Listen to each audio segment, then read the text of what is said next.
Hello everyone, just a quick word from your friendly editor/husband. For all of you who listen to So I'm Watching This Show and own an Android device, do me a favor. Go to the Google Play Store and download the Podcast Republic app. It's a fantastic app that allows you to get all of your favorite podcasts directly on your Android devices. I use the app and love it. I can search for the podcasts I want to listen to, select them as favorites, and have them all just a click away. Make sure you set So I'm Watching the Show as a favorite so you don't miss any new episodes. Again, the app is Podcast Republic, available on your Android device. Thanks!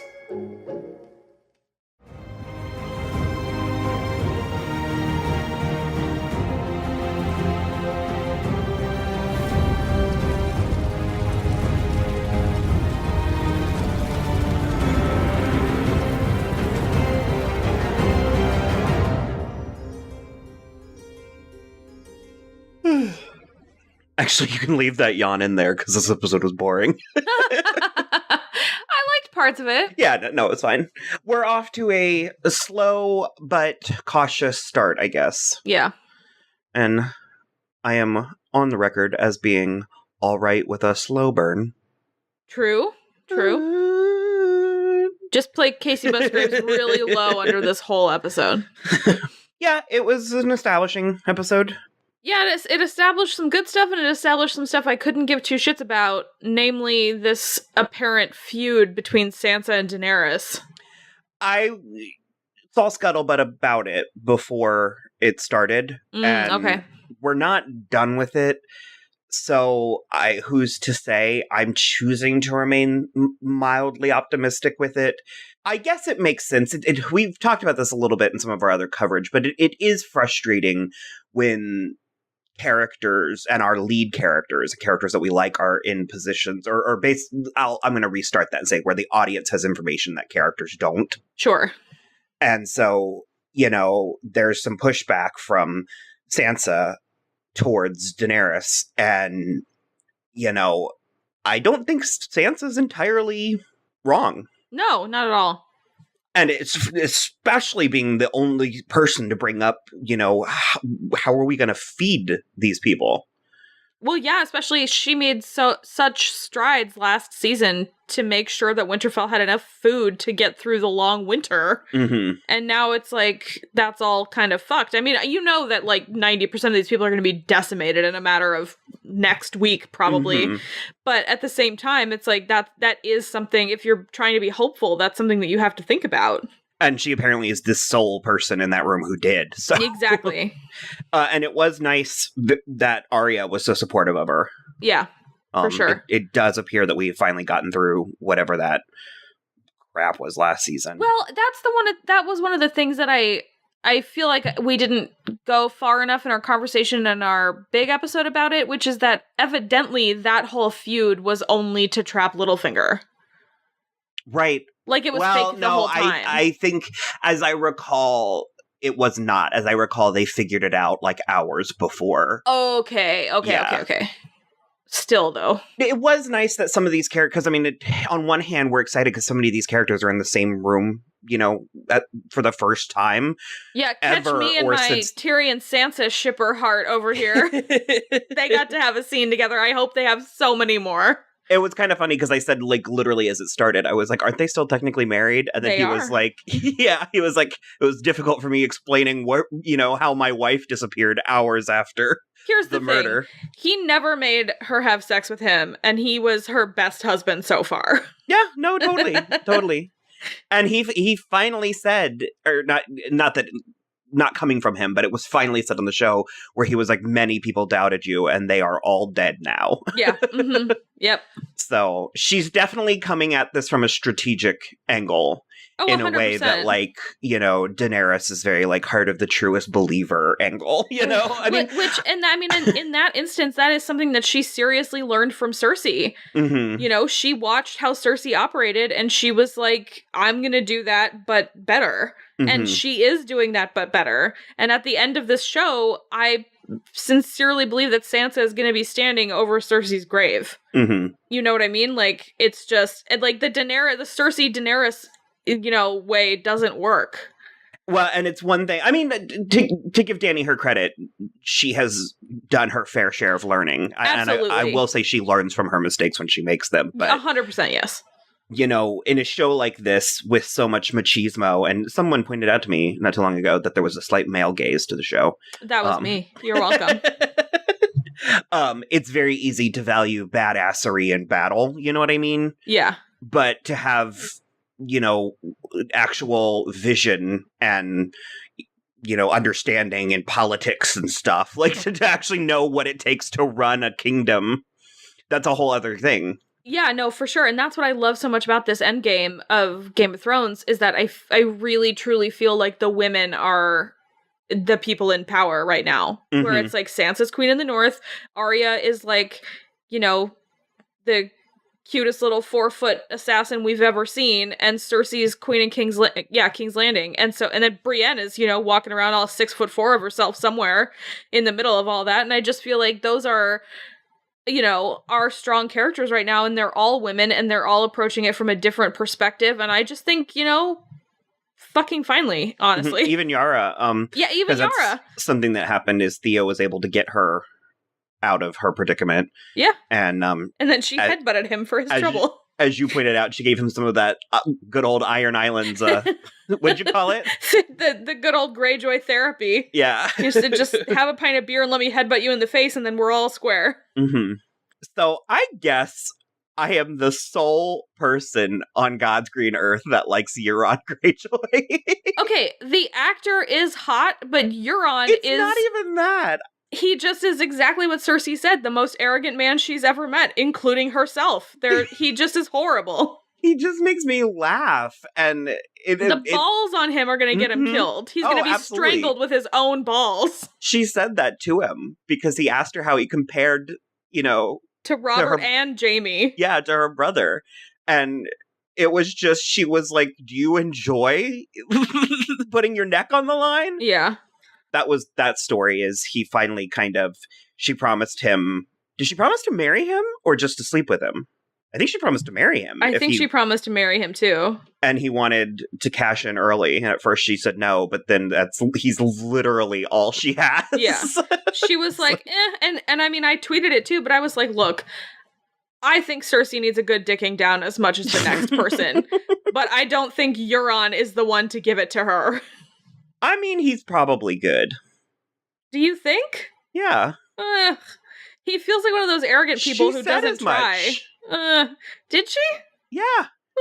She said that Robert had been with countless women and didn't know his way around a woman's body, and the implication was that he did. But she didn't say you do. Well, she said she liked him. Well. I think he's funny. I'm not rooting for him. I don't want him to win, anything like that. I just find the character funny. That's fair. It's very weird because, you know, on any other show, an arrogant character like that I would hate. Yeah. But I have weird lines sometimes, so. No, we know. We all know. I find him to be a fun waste of time in the meantime. Well, if we're speaking about wasting time, can we talk about that extended dragon ride that did absolutely nothing to further the story, in which we only have 7 hours left? Yeah, no, I enjoyed the live-action How to Train Your Dragons remake. I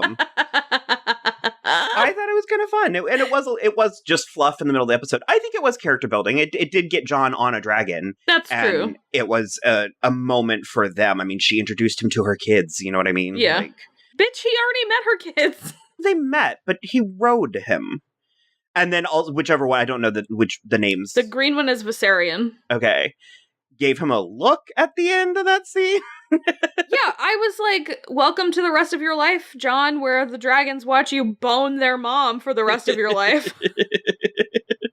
We talked about this a little bit in our episode, but at this point, I'm so blasé about all of it. Like, I'm fine with Jon and Dany. I'm actually for it. I think it'd be great if they can get over their own shit long enough to actually let something happen. That's going to be our struggle this season, is any of the characters getting over their shit long enough to let something happen. Well, exactly. I hope it doesn't take 6 episodes to do that. Now that Jon knows that Dany's his aunt, I have this feeling he's gonna, like, break up with her for her own good. And it's like, but he's not gonna explain to her. And it's just, I have this feeling it's gonna be horrible. Mm-hmm.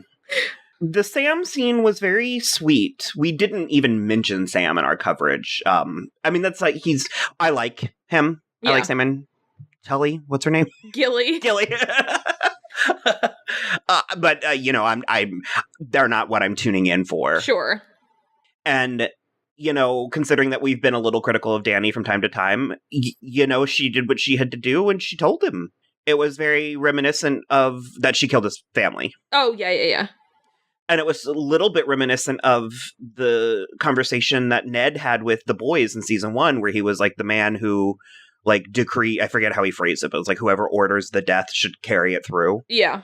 And so she didn't send someone to tell him, or she didn't lie about it. She very straightforwardly told him what happened. And it made me respect her. And, I get that he's upset. Yeah, but I mean, his family never liked him and he never liked his family. So I'm just sort of like, don't you feel better that you're off scot-free from all of this nonsense? I don't know. We'll see where it goes. Because there's a lot of plots that I'm hoping we've dealt with. And I feel like, they're going to carry over. And if they do, I hope they're at least interesting. I hope it's at least not going to be... I hope it's slightly subversive of some of these cliches they feel like they're leaning into. Right. This late into the game. And they could be. We'll see. Arya and Gendry, we should touch on them. Yeah. What happened there? They just haven't seen each other since season 2, I want to say. And I guess there's like Arya Gendry shippers out there. And I'm mostly just view Arya as a child, so it's weird to me. But I don't know. In that way, Arya could technically be queen, because if we're going through the Baratheons, then Gendry is the rightful heir to the Iron Throne. Mm-hmm. So we don't know how old Arya is supposed to be at this point, but Maisie is of age. Yeah, Maisie's like 20, I think. I feel like there's been an assumption that the characters are the age that the actors are. That could be, yeah. I feel like Arya doesn't have that part of a personality. Yeah, it would be odd. I think some of that is coming from the fact that it was very apparent to us watching the show that Maisie had a big crush on Joe Dempsey when they were filming their stuff. In interviews. Yeah. So I think that's where a lot of that's coming from. Yeah. And I completely agree with you. Arya isn't the love interest type. Yeah. To me, but to me, she's like a desexualized character, in my opinion. Mm-hmm. It's just never played in before. But we'll see. I was glad to have Gendry back, even though his hair was awful. It's awful. That buzz cut's terrible. Yeah, buzz cuts are never the answer. Yeah. But I did really like the scene, because Gendry was like his normal, like, foot in mouth self, calling her milady and everything when he knows she hates it. And then I did also, Arya got to say hello to the Hound again, which was pretty great. Mm-hmm. I liked it. There were a handful of reunions in this episode, and I liked all of them. I thought they all worked really well. It was really great. Yeah, it was really great seeing all the pomp and circumstance when Dany was showing up. And just sort of you get these moments to actually let the scope of everything that's happening rest. And, though we're familiar with the dragons at this point, we watched them grow up. They're like old friends. It is amazing getting to see through characters' eyes, because this is the first time anyone at Winterfell has seen them. Right, or black people, apparently. That was really funny, They were all eyeing Grey Worm and Missandei, and it was, hilarious. But yeah, just that reminder of, the awesomeness that is the dragons. Right, and especially now they're full grown, they're even more impressive. And everyone, mostly Arya and Sansa, but everyone's reactions. So, it ended with Jaime getting to Winterfell. Mm-hmm. Basically, he called Cersei out last season for being fucking nuts. And she threatened to kill him, and he called her bluff, and so he's defected, correct? In my opinion, yes. Okay, so he showed up in Winterfell and had a reunion with Bran. Bran was just sitting there waiting. That was one of 4 times this episode where Bran was just strategically waiting in his wheelchair, right where the person was going to enter the courtyard. Mm-hmm. So they, of course, have not seen each other since Jaime tossed him out the window. So it'll be interesting. Yeah, well, although he knows, I guess, Bran must know that Jaime only killed the Mad King to save other people now. That's something Jaime's only ever told Brienne. Mm-hmm. So that'd be interesting. Although next week Jaime looks like he's in trouble, so we'll see. We mentioned this, but I don't know if we really hit it home. But Sam is pushing Jon to to be king, to make the claim that he is. Right. It's Aegon? Yes, he is Aegon. Mm-hmm. Yeah. And he was kind of like, I already bent the knee to Daenerys, and Sam was like, well, then make her do it. And I was like, it's not really she's how it not works. gonna give that up. Yeah. Just rule together. It's kind of her whole thing. Yeah. I don't know how to explain it, but like her she'll whole like deal. cling to it. Yeah, John's more flexible in those in those instances. So we'll see. I really, really, really am rooting for this season. I would love for it to be exciting and thrilling and rewarding. And I really hope that we're not just fucking with our characters and pitting them against each other just to drag this out to an inevitable conclusion. Yeah, I don't want this to be like, because with the extended runtimes, I don't want this to be like 7+ hours of just like tedium and death until we're finished. Mm-hmm. I would love some stuff to actually get accomplished. And we're not off to a terrible start, but it also wasn't stellar. Not a terrible start, yeah. But it wasn't like packed to the gills like I feel like it should have been as one part of 6 only. No, but we kind of got annoyed with season 7 that it was like blowing through plot and stuff. So I'm okay. It's like kind of like, I'm sure there's a analogy that I can't think of, but it's like when you have to get used to something little by little, it's like the hype for the final season of Game of Thrones is so much that it's like we kind of have to ease our way in. Well, that's the thing. It was like yeah, I mean, we and everybody were so excited. There was it's winter, the water's cold. Yeah, but it's like there was only the option for us to be let down after such a buildup. So it's like on that hand, I'm fine with it. And it wasn't a letdown. It was fine. Yeah. So, I'm good. Do you have anything else you need to say? No, I'm good. I mean, I'm excited for next week. I think, we've got every major piece except for Cersei, and I didn't see Brienne in the north in Winterfell right now. So, I mean, that's exciting. That's something we've never seen before. Out there somewhere. Yeah, true. So there's Melisandre and Brienne are like the major players I care about having in Winterfell before the season's over. Mm-hmm. So, yeah. And there's a fun little alliance. It's Varys and Tyrion and Davos. Yeah, where they're sort of like kind of not lurking, but they're sort of on the periphery. Yeah. Commenting on the goings on. They're a little bit like the small council right now. Yeah, and they've proven their value over the seasons. So. Absolutely, yeah. And I mean, I always love it when there's Tyrion and Varys scenes. Those are always great. Okay, well, we'll check in next week. Yeah, we sure will. Bye. Bye. Bye. Bye. Bye. Bye. Bye.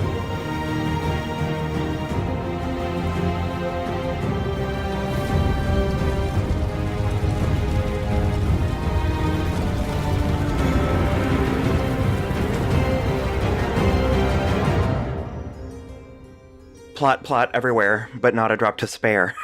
Yeah, no, not a drop, not a real drop to drink. Like, no, lots of stuff happened, but then nothing happened. Mm-hmm.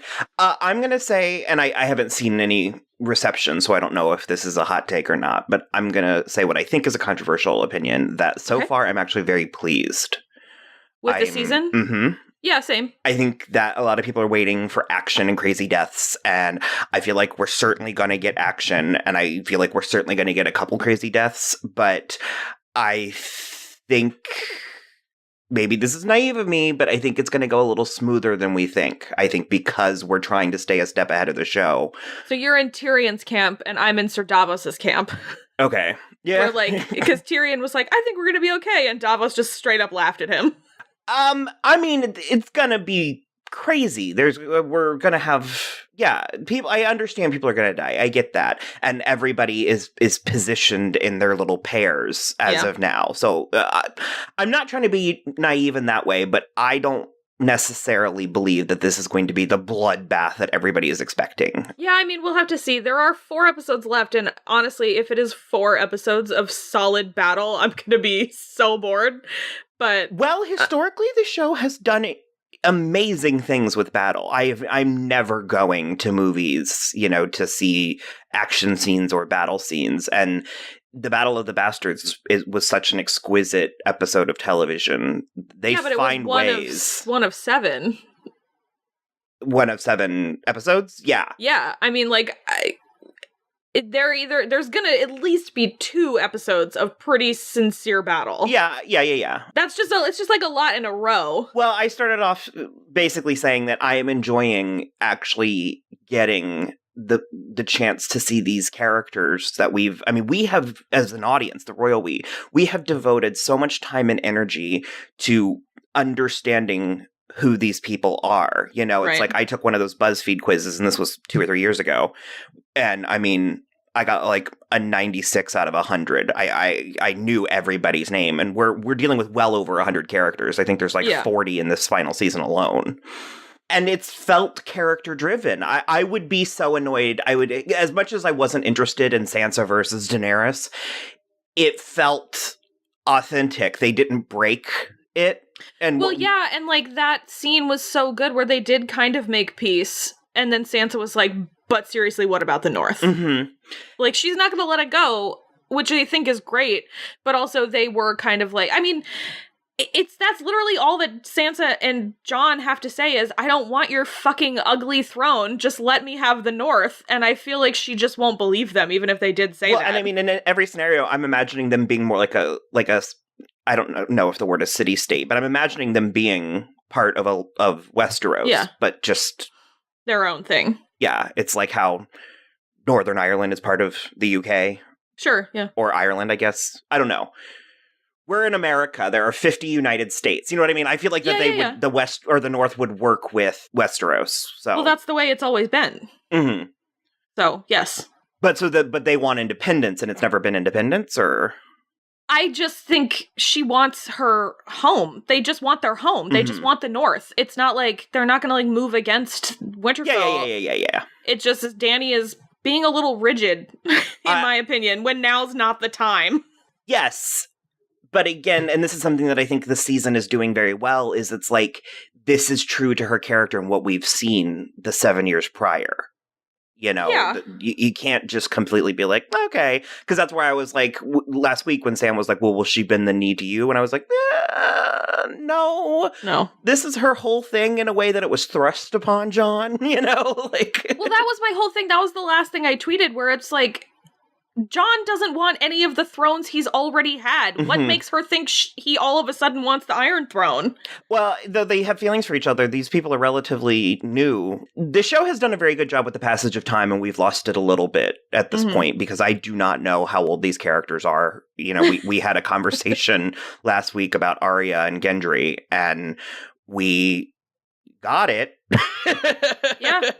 And she definitely had sex with him. Yeah. And, you know, I'll say that, because it was news to me last week. It was total and utter news to me in a way that I guess there was this weird fandom bubbling under. Yeah, that she was into him? Yeah. Well, I knew she was into him, but that we would actually see it. You know, I was still in the mind that like Arya is like a 15-year-old or something, which, I mean, this is Game of Thrones. Who knows? But sure. I said last week that I've been going with the actors' ages. And I think that's wise. You know, Maisie Williams is 22. And also, you know, when it happened, it felt authentic to me. Yeah. Because you said that you thought of her as sort of a desexualized character. And that is something that exists with tomboys. You know, people have expectations of what they're going to be like. And at the end of the day, a lot of times they have sex drives too. And well, for me, it's not because she's a tomboy. It's because she like shut off so many parts of herself over the seasons that like having any kind of like a human desire feels beneath her. But she also did come at it kind of clinically, where she was like, I don't want to die a virgin, so let's get this over with. Hey, man, that would be me. 100% in that situation, so and I get it. She took charge. She really did. When it ultimately played out, I was kind of like, huh. Because I remember there was a weird kind of ticking clock, as there usually is in that gross way, where when Sophie Turner turned 18, everybody was like, oh no, what's going to happen? And I would have never predicted that we were going to get Arya over Sansa. Right. You know what I mean? Right. I was going to say, she did it. She took her clothes off. Oh yeah. We got Maisie Williams' side boob. Very brave. We're a weird puritanical American about nudity of my own, so I always applaud it. It actually helped me be like, oh, she is a woman. You know what I mean? It was like, because she's kind of buried under.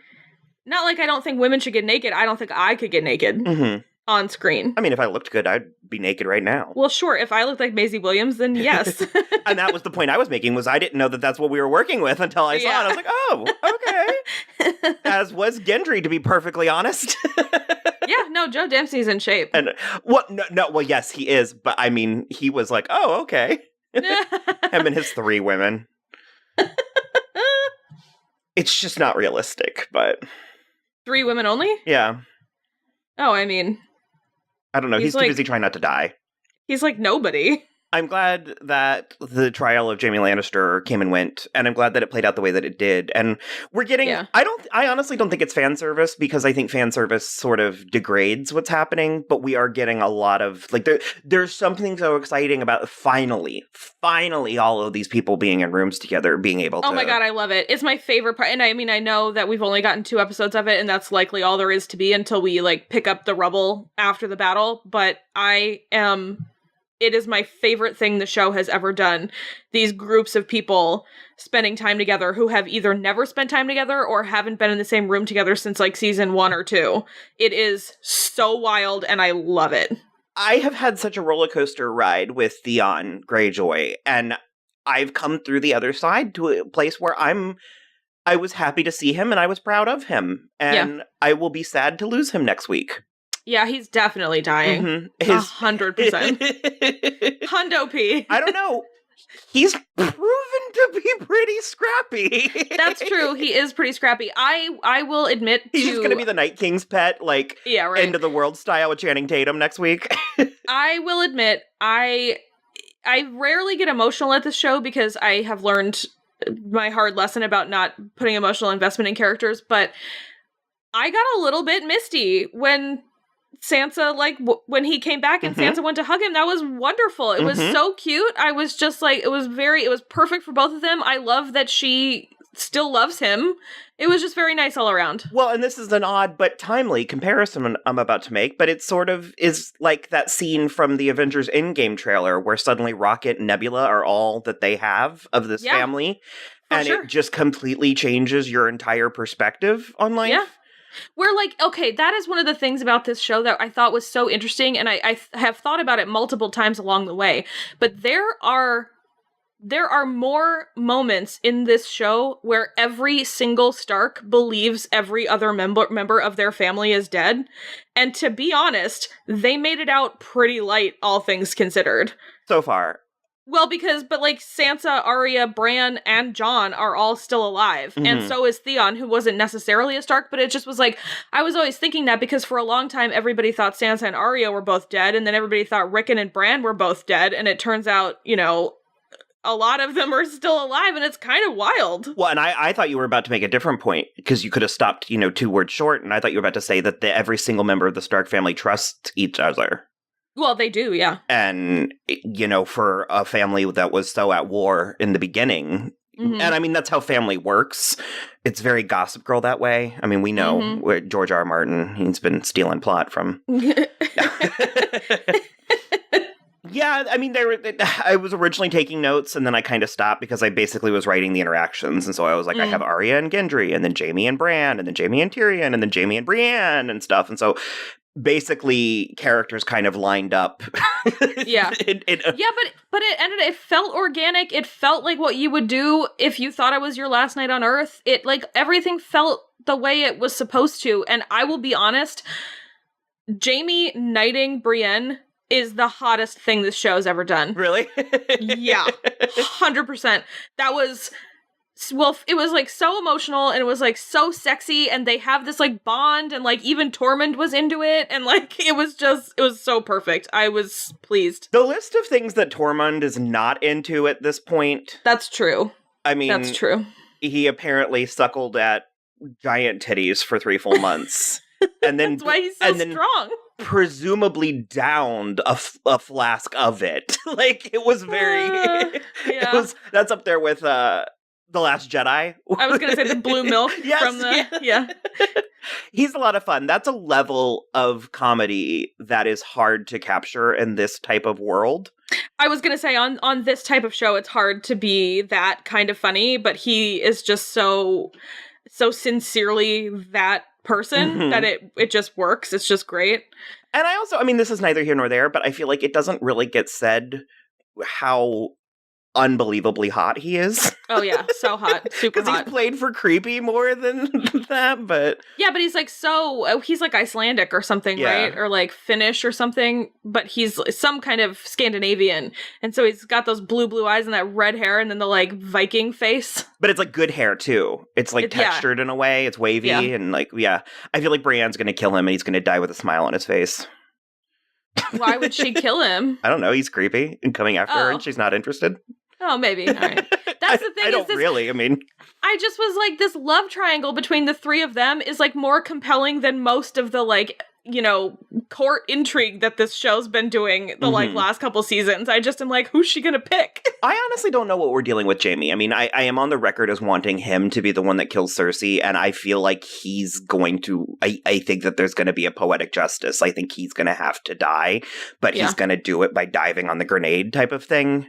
Yeah, I could see that. I mean, he's the Kingslayer, so I feel like he has to also be the Queenslayer. I think she has to be going, whatever Targaryen is, Rhaegar. I feel like she has to be going for that, and I feel like history has to repeat, because that just feels... Yeah. And that's my point where I'm saying, look, I understand that I am an optimist, and I understand that I even err on naivety sometimes, but... I do think that for a story like this, we never mentioned, but in the behind-the-scenes stuff that we were watching to prepare for our Game of Thrones episode, David Benioff and D.B. Weiss kept talking about Game of Thrones in third person. Like, they'd be like, well, the story demands a sacrifice of this. And we just kind of kept laughing because it was just the wrong side of pretentious. Right. And we were like, dudes, this is you guys. Like, the story isn't demanding this. You're doing this. But they just were like, I mean, it was like the epitome of like a pretentious screenwriter who was like, the characters really demanded this. And it's like, no, you did. You made this happen. But I just started to laugh because it's true to a point, because I was going to say a story of this magnitude, I feel like unless they do something truly spectacular, I feel like it doesn't work with a sad ending. I feel like we've been through the hard... You have to have the hope at the end of the tunnel. Precisely. Yeah. And so it's like... You have to leave it open for all the fanfic writers to, like, make the springtime. I think something... I think that there, we talked in our Magicians coverage about poetic justice and poetic irony and all that, and it's like, it needs to feel... like something, and it's, I mean, we're 2 episodes in, it's too soon to be celebrating the way that I am, but it's like, I like that, minus threatening Sansa and Dany with, like, conflict, that we're actually steering away from some of this needless bullshit that in previous seasons we've really leaned into. Yeah, with, like, characters being mad at each other, and... Kind of yes and kind of no. I mean, Dany is still mad at Sansa for asking about the North, and now she's pissed at Jon because she found out that he's the true heir to the throne. So I'm just sort of like, in my opinion, they're laying it on too thick with Dany in a way that's like making me not care if she wins. Yeah, but she's internalizing it all. She's not acting out. And Dany has always hard-learned things. She's always learned through experience. Yeah. And she is very entitled in a way that was endearing in the beginning because she was the underdog. Mm-hmm. Oh, and now she's not. Yeah, we're going to lose another dragon next week. I'm so sad. Are you certain? I'm pretty sure. Oh. I think they're all going to be dead by the time this is over. That's a bummer. Or I hope one. they laid some eggs somewhere. I mean, they can't reproduce. All 3 of them were boys, weren't they? Shh. I don't know. Life finds a way. Oh, Gilly was she was serving some Marjorie vibes. Did you get that? I was like, I did a little, yeah. She's going to need that when Sam is killed next week. Yep. Mm-hmm. Yeah, I was surprised. I kept waiting for like a Nightwalker spear to like get him when they were on the parapet. I was like, oh god, Sam, no. I also think that we're going to lose Podrick because he's beloved but so completely sacrificed. Or he's going to end up being this incredible Neville Longbottom, one or the other. I was going to say, yes, one or the other. He's either going to die immediately or he's going to kill the Night King. There is no in between. There's also Bronn somewhere. We didn't mention that last week, but Cersei sent Bronn to come kill Jaime and Tyrion using the bow from the father. And so... I don't think he's going to do that. We'll see. I mean, I know Bronn is for sale, but Jaime and Tyrion are both his best friends. I don't know if this is, something that's my place to talk about, but I'm actually finding the race stuff with Grey Worm and Miss Sandy a little bit weird. It's super weird. Yeah, but it's just sort of like, I feel like if you're going to tackle a subject like that, then you need to have time to actually earn a plot. Well, yeah, like we need to have either already done it, or it needs to be a little bit more nuanced, and you need to not have white children running from Miss Indy in terror. It just doesn't there, because for starters, she doesn't really look that different from the rest of them, and neither really does he. And she also looks like such a kindly person. Yeah, She's the characters so nice. that populate this world, it's not. I just don't. I get what they're trying to do, but we're past that. It's past time. It's past the time where that would have been okay. Yeah, and now it's just like, what are you doing? Why are we wasting time, valuable time, with this? Because it's like, I don't know. I think it's ringing false. Especially when at no other point in the show, I mean, I guess they've always been across the narrow sea, but at no other point in the show has anybody responded to either of them in the way that the Northerners are. So it's like, are you trying to make us think the North is racist? I mean, I can believe Winterfell's like a podunk town, but... Yeah, but come on. It just, it was strange. Weird. Did Lyanna Mormont end up succeeding? Is she fighting? Yeah, she's fighting. Okay. It's like, as if Jorah could keep her in line. You don't know. And they're using Bran as a lure to try. I didn't quite remember that the Night King was trying to kill him. Yeah, it's because he, knows everything. Mm-hmm. And so they're going to try and lure the Night King out because they believe that if they kill the Night King, I guess all the other soldiers will die Avenger style. Yeah, it could be. So I honestly feel like we're forgetting. I mean, a lot actually happened. That's why I was like, plot everywhere, but... Yeah, it did. Well, I was going to say one thing that I really like that they've kept doing is Sansa actually does like Tyrion. Mm-hmm. Like, she defends him kind of at every turn. And I think it speaks to what a weird, cool relationship they had. Like, they were married, but he never made her do anything.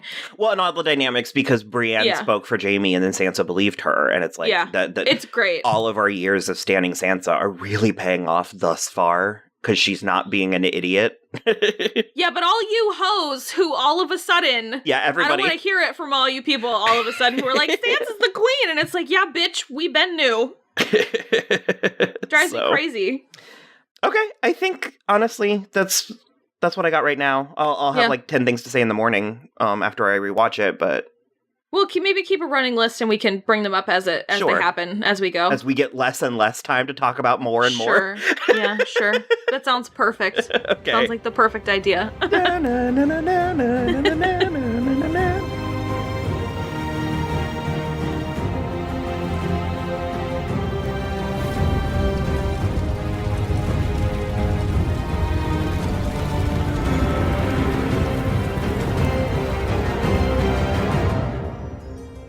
Oh my god, I'm so tired. This was a weekend. This was quite a weekend. From Thursday till now has been quite a time. In-game Game of Thrones. We were trying to get a head start on a few episodes. RuPaul's Drag Race. We had a busy few days. And you were saying work was kind of crazy too, so... I was extremely busy on Friday. So, this is either going to be a really short episode or a really long episode, depending on how we go about it. I mean, we'll see. We could cut right to the chase and be done in 30 seconds, but we don't have an episode title yet because they're not releasing them, but let's just say, well, Jacob Clifton said, he tweeted, he was like, let's just say they didn't name it, shit, what did he say? Hold on, I just retweeted it. Winter State Upright. That's right. Yeah. He's like, let's just say it's not named Winter State Upright. Yeah, it was the Battle of Winterfell. Is that what they're calling it? I mean, that's what everybody's been saying, but there's still no official title. Yeah. It's worth noting that this is the longest battle scene ever filmed. Yeah, it's longer than the Battle of Helm's Deep. Mm-hmm. For movie or TV, it was a hour and I think 20 or 22 minute episode. Mm-hmm. It was very good. Did you like it? I did. I liked it a lot.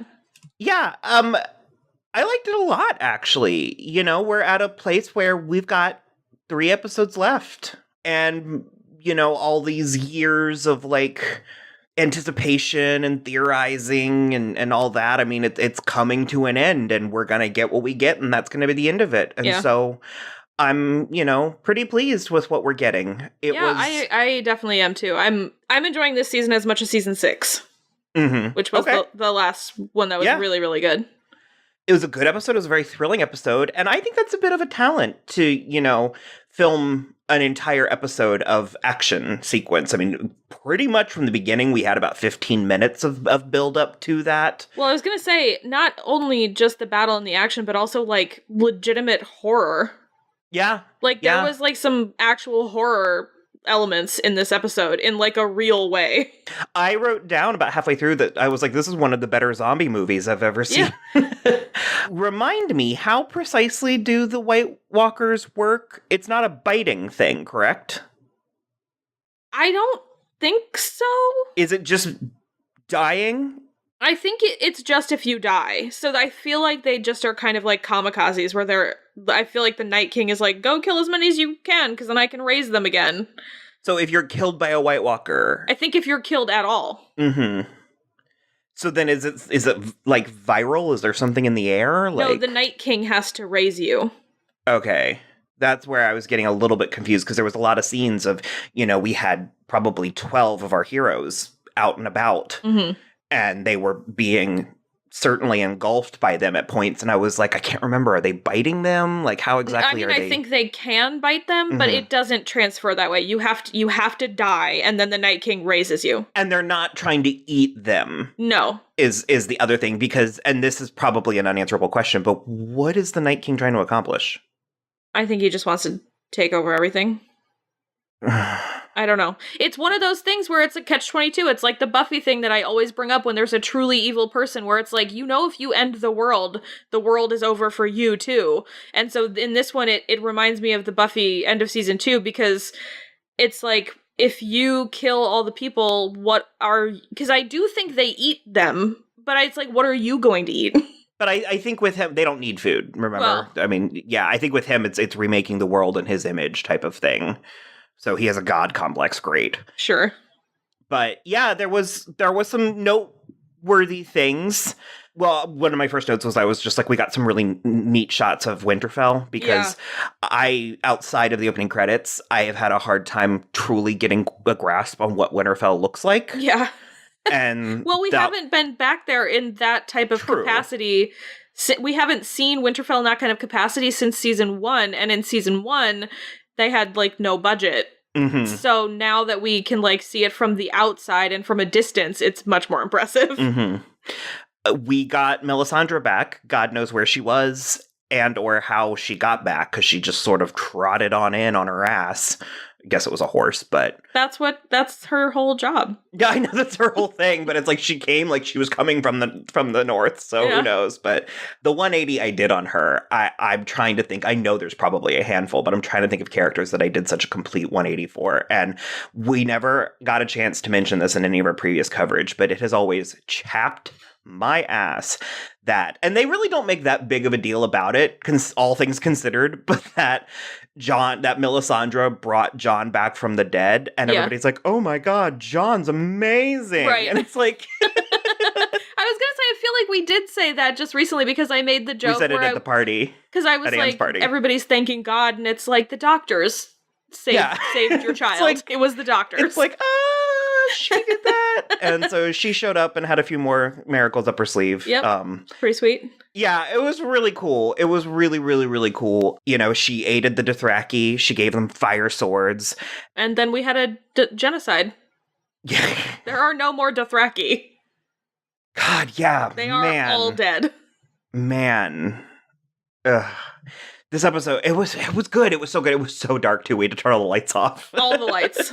I found the storm interesting. I feel like we've seen that before, but it was like there was also sort of like a blizzard coming with the White Walkers that was kind of neat. Yeah. And so we had Jon and Dany, flying on their dragons up in the sky, but the storm was really obscuring their views. And Ugh, the dragons. Ugh, God. There was a scene where they were fighting, or at least one of them was fighting the ice dragon, and I was like, I can't watch because they're too precious. Right, yeah. Well, I was like, you had the nerve to make me care about these computer-generated dragons, and now you're gonna kill them all? Mm-hmm. Unacceptable. Mm-hmm. But yes, the other thing Melisandre did was, and it was plotted very well the way, because I wouldn't know how to write a battle scene like this. I mean, I could probably do 10 minutes. I couldn't do an hour and a half.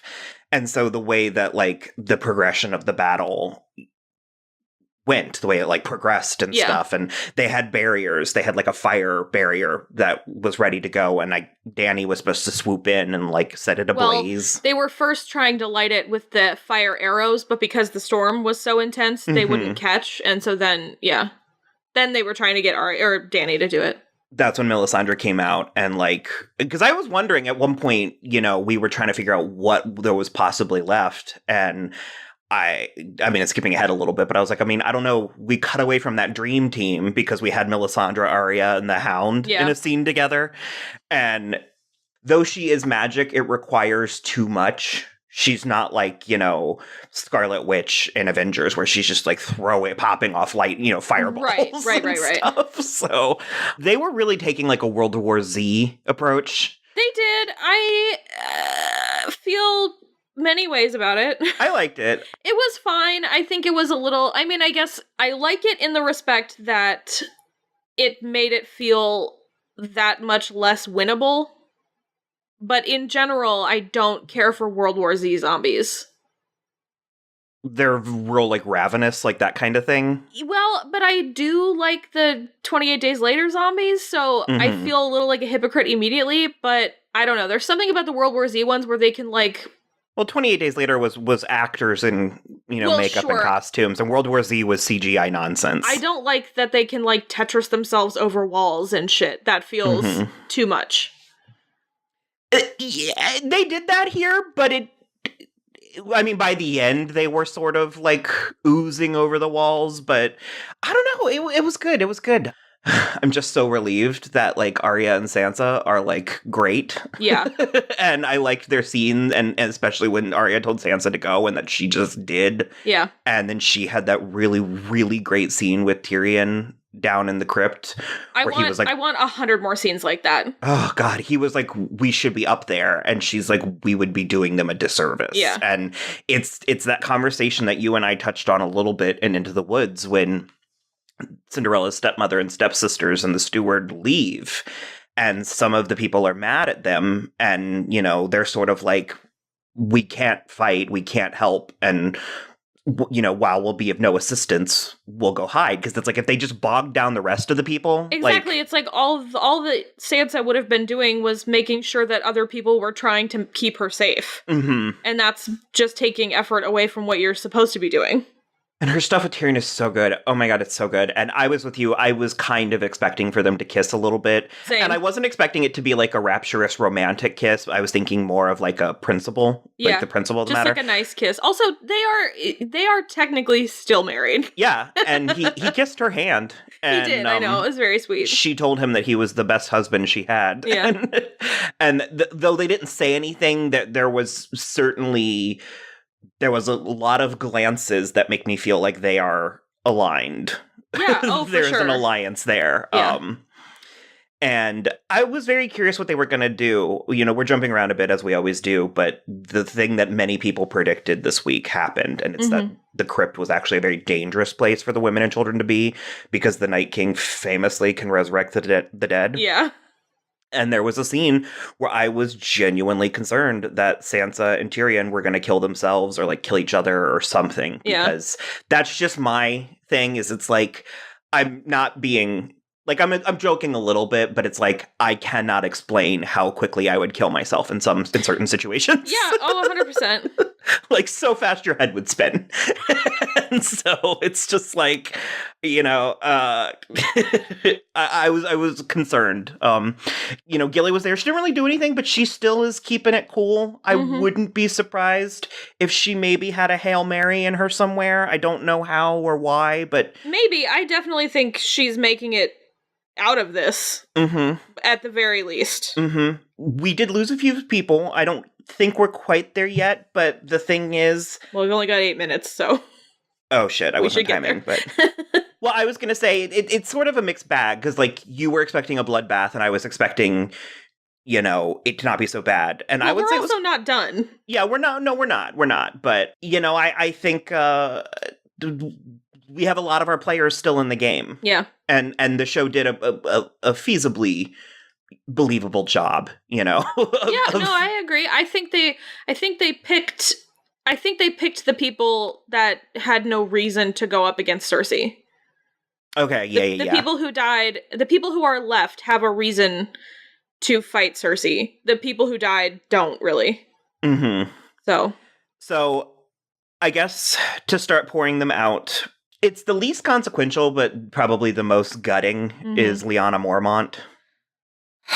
But boy, did she go out swinging. It was great. So it was great. Really, yeah. And even the scene, even the way it was filmed with the giant picking her up and kind of squeezing her, kind of crushing her. Yeah. And she just stabbed him in the eye. And, amazing. You know, the Night King resurrected her later, and you were pretty incensed. Furious. You let Lyanna Mormont rest in peace. Yeah, we didn't see anything, so I don't know. We'll get to it in a second. We'll get there, yeah.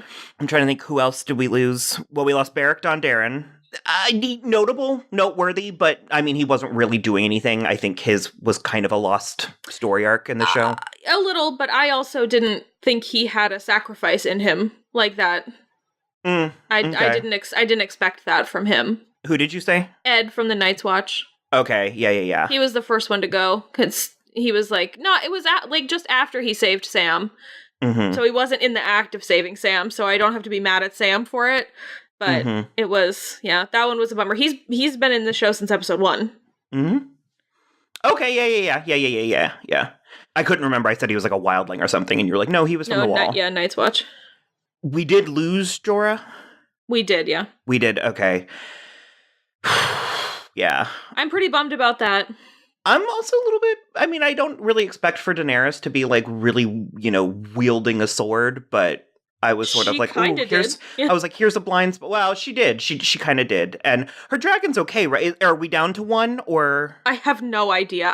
First of all, I couldn't tell. I could only, after they got full grown, I could barely tell the dragons apart to begin with. So I still don't even 100% know which one is the ice dragon now. And then I don't know if It's the green one is the ice dragon. The red and the black one we still have. Okay, so I think that Daenerys rides Drogon, which is the black one, and I think that he is okay, but I couldn't tell you because I don't know what color that one was at the end. I was going to say it looked red, although it was lit by fire. Right. So yeah, I have no idea. It collapsed down around her. I assumed in sadness, but I guess it could have been, wounded. I assumed it was like in protection. Yeah, okay. Like to shield her. It was just, oh god, yeah, the dragon shit really bums me out, because when he got swarmed by White Walkers, like a horde of them, and we lost Theon. That one I think was, I was the most prepared for that, but it was pretty poetic too. He's had some of the better growth on the show. On the series, so I appreciated that, and I liked the moment where Bran got to tell him he was a good man. That was nice. Yeah, that's what I mean. It was poetic that he got to do it protecting Bran. Right. Because that's what broke him. Yeah. That was like the beginning of the end. And we defeated the Night King? Yeah. It's really over. I think it's really over. I think the rest of the season is about defeating Cersei. Okay. That's my guess. I have no insider knowledge. I don't know, but that's my guess. It feels slightly abrupt, but also I'm kind of relieved.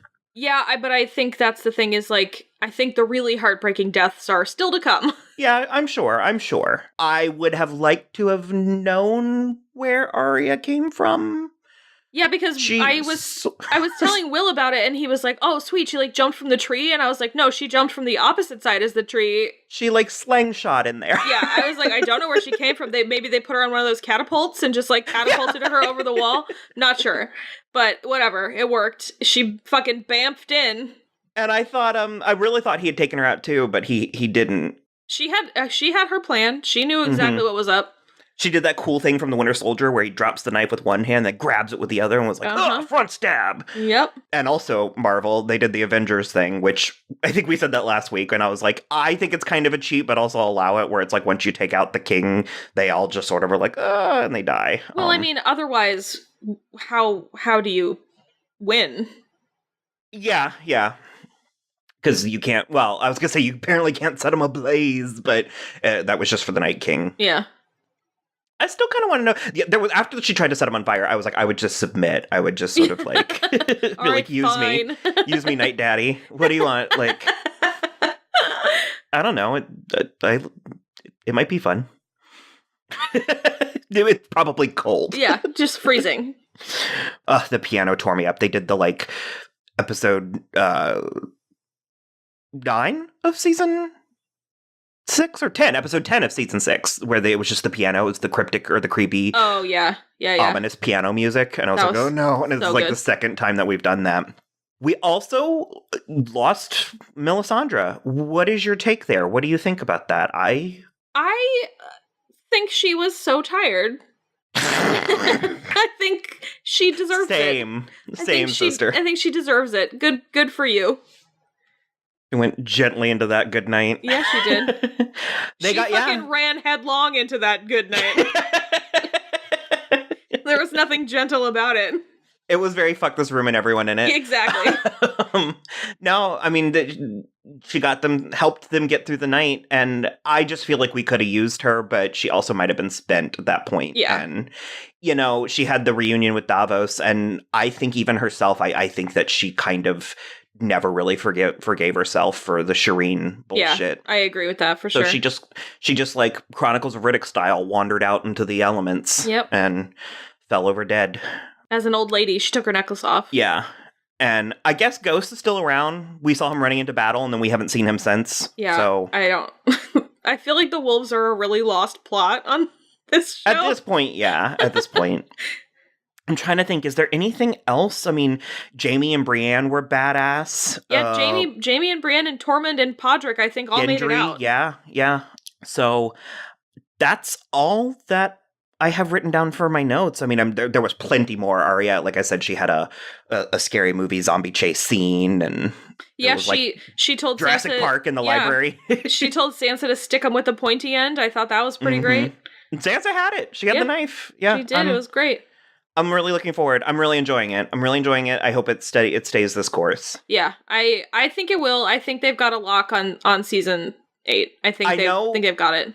I absolutely know people are going to die, but I believe we will be dealing with poetic justice. Although there is a point in this where I thought, holy shit, they're all going to die, because we constantly say that the show has a way of surprising you with the most obvious conclusion. Yeah. And I was like, it would be a pretty obvious conclusion if the like horde of zombies killed everybody. Yeah, you're not wrong. No, I believe that we will get poetic justice in some capacity, even if that includes, I can't remember what I've said on our coverage and off, but yeah. I was, for a minute there, I was thinking Dany might go the Night King, or not the Night King, the Mad King, like her father. I mean, she still might. Well, she was pretty level-headed here, so we'll see. I'm very excited. Yeah. So, 3 more episodes. All right, closing out, just remember, please, to burn your dead in the future. And then we won't have problems like this. Even if they're sick, you can't risk it. Yeah, just kill everybody. Just set it, ignite it. Watch the world burn. We really can't be throwing stones at Melisandre if we're telling people to burn all of their loved ones. She was my bitch now. I was like, yes, queen. Oh, God, I'm sad. I feel like, well, like I said, she might have been tapped out. She might have been spent. That, what are they called? Those Zippo, those lighters? They're called something. Like a Bic? I don't know. She's out of gas, though. Oh, okay. Yeah. Cut me off. All right. See you next week. Bye.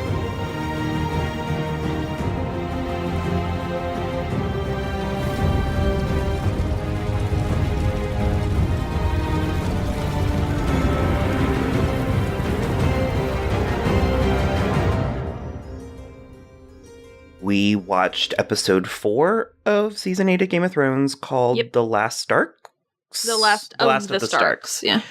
I wanted to do sort of a mid-season check in, because when you factor in the episode lengths, this is about the midway point. It was about like 40 minutes into this episode was the midway point. But yeah. What are your thoughts? What are you thinking about this? Okay, I really, really, really enjoyed the first 3 episodes. I thought they were super great. I thought everything about them was awesome, and I should have known the other shoe was about to fall. Yeah. I saw a lot of blowback on Twitter today when I signed in. And I mean, I saw some of it, I looked at some of it, but I didn't spend the day wallowing it. And I'm, for the most part, just enjoyed the episode. I mostly enjoyed the episode. I think there were some things that are pretty unforgivable, both from a dialogue standpoint and a characterization standpoint, and the characterization goes mostly to John and Danny. Okay. Danny's an idiot, and so is John. So in that respect, they perfectly deserve each other. I guess because I don't care about them, I just don't, like, I've never really cared about them, so... That's the thing, is I don't really care about them, but I care about people who are going to die because they're both stupid. So why do you think they're idiots? Because okay. I'm not saying I agree or don't agree. I want to know what specifically you think. In this first instance, I'm on John's side because he doesn't want the throne. He doesn't want the throne. He doesn't want the crown. He doesn't care that he's a Targaryen. He wants Dany to be queen. He will support her. He's like all for it. He wants her to be queen. And she's like, they won't just let you. And I'm like... Oh, and she's doing this thing where she's going to manifest her greatest fear. Exactly. Just like Cersei. And at the same time, nobody can force Jon to take the throne. What are they going to sit him on the Iron Throne and strap him in and be like, rule? So I'm just like, could you just be cool? Like, he has the North behind you. And I mean, that's all he's a good leader. That's all you need is a bannerman. They do him. have this, like, there's no other way. And meanwhile, we're like, have you tried literally any other way? Literally anything else and being a total cunt about it. And so in that instance, I'm also on Sansa's side because it's like I'm a little on Sansa's side, but she's also digging her own grave at this point. I did totally love that Jon was like, you guys can't tell anybody, Kay? And she was like, Tyrion, here's the She's tea. already texted like 5 people before he's left the Godswood. Like, she was like, Tyrion, you'll never guess. And she was like, you know that if this were like a modern sitcom and Jon confronted her, she'd be like, he's my husband. I tell him everything.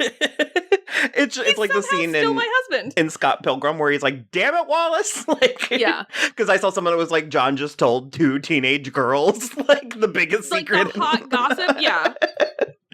So I just said, and then I think Jon is an idiot because for that reason, because it's like, why would you literally ever tell anybody else? She specifically asked you not to. Mm-hmm. And she did make it so unbelievably clear, whether misguided or not. Like, she did. She made it so clear. And then he fucking, I'm back to that thing where it's like, I don't care what Jon Snow's ancestry says. That bitch is Ned Stark's son because his fucking honor will not let him have any artifice.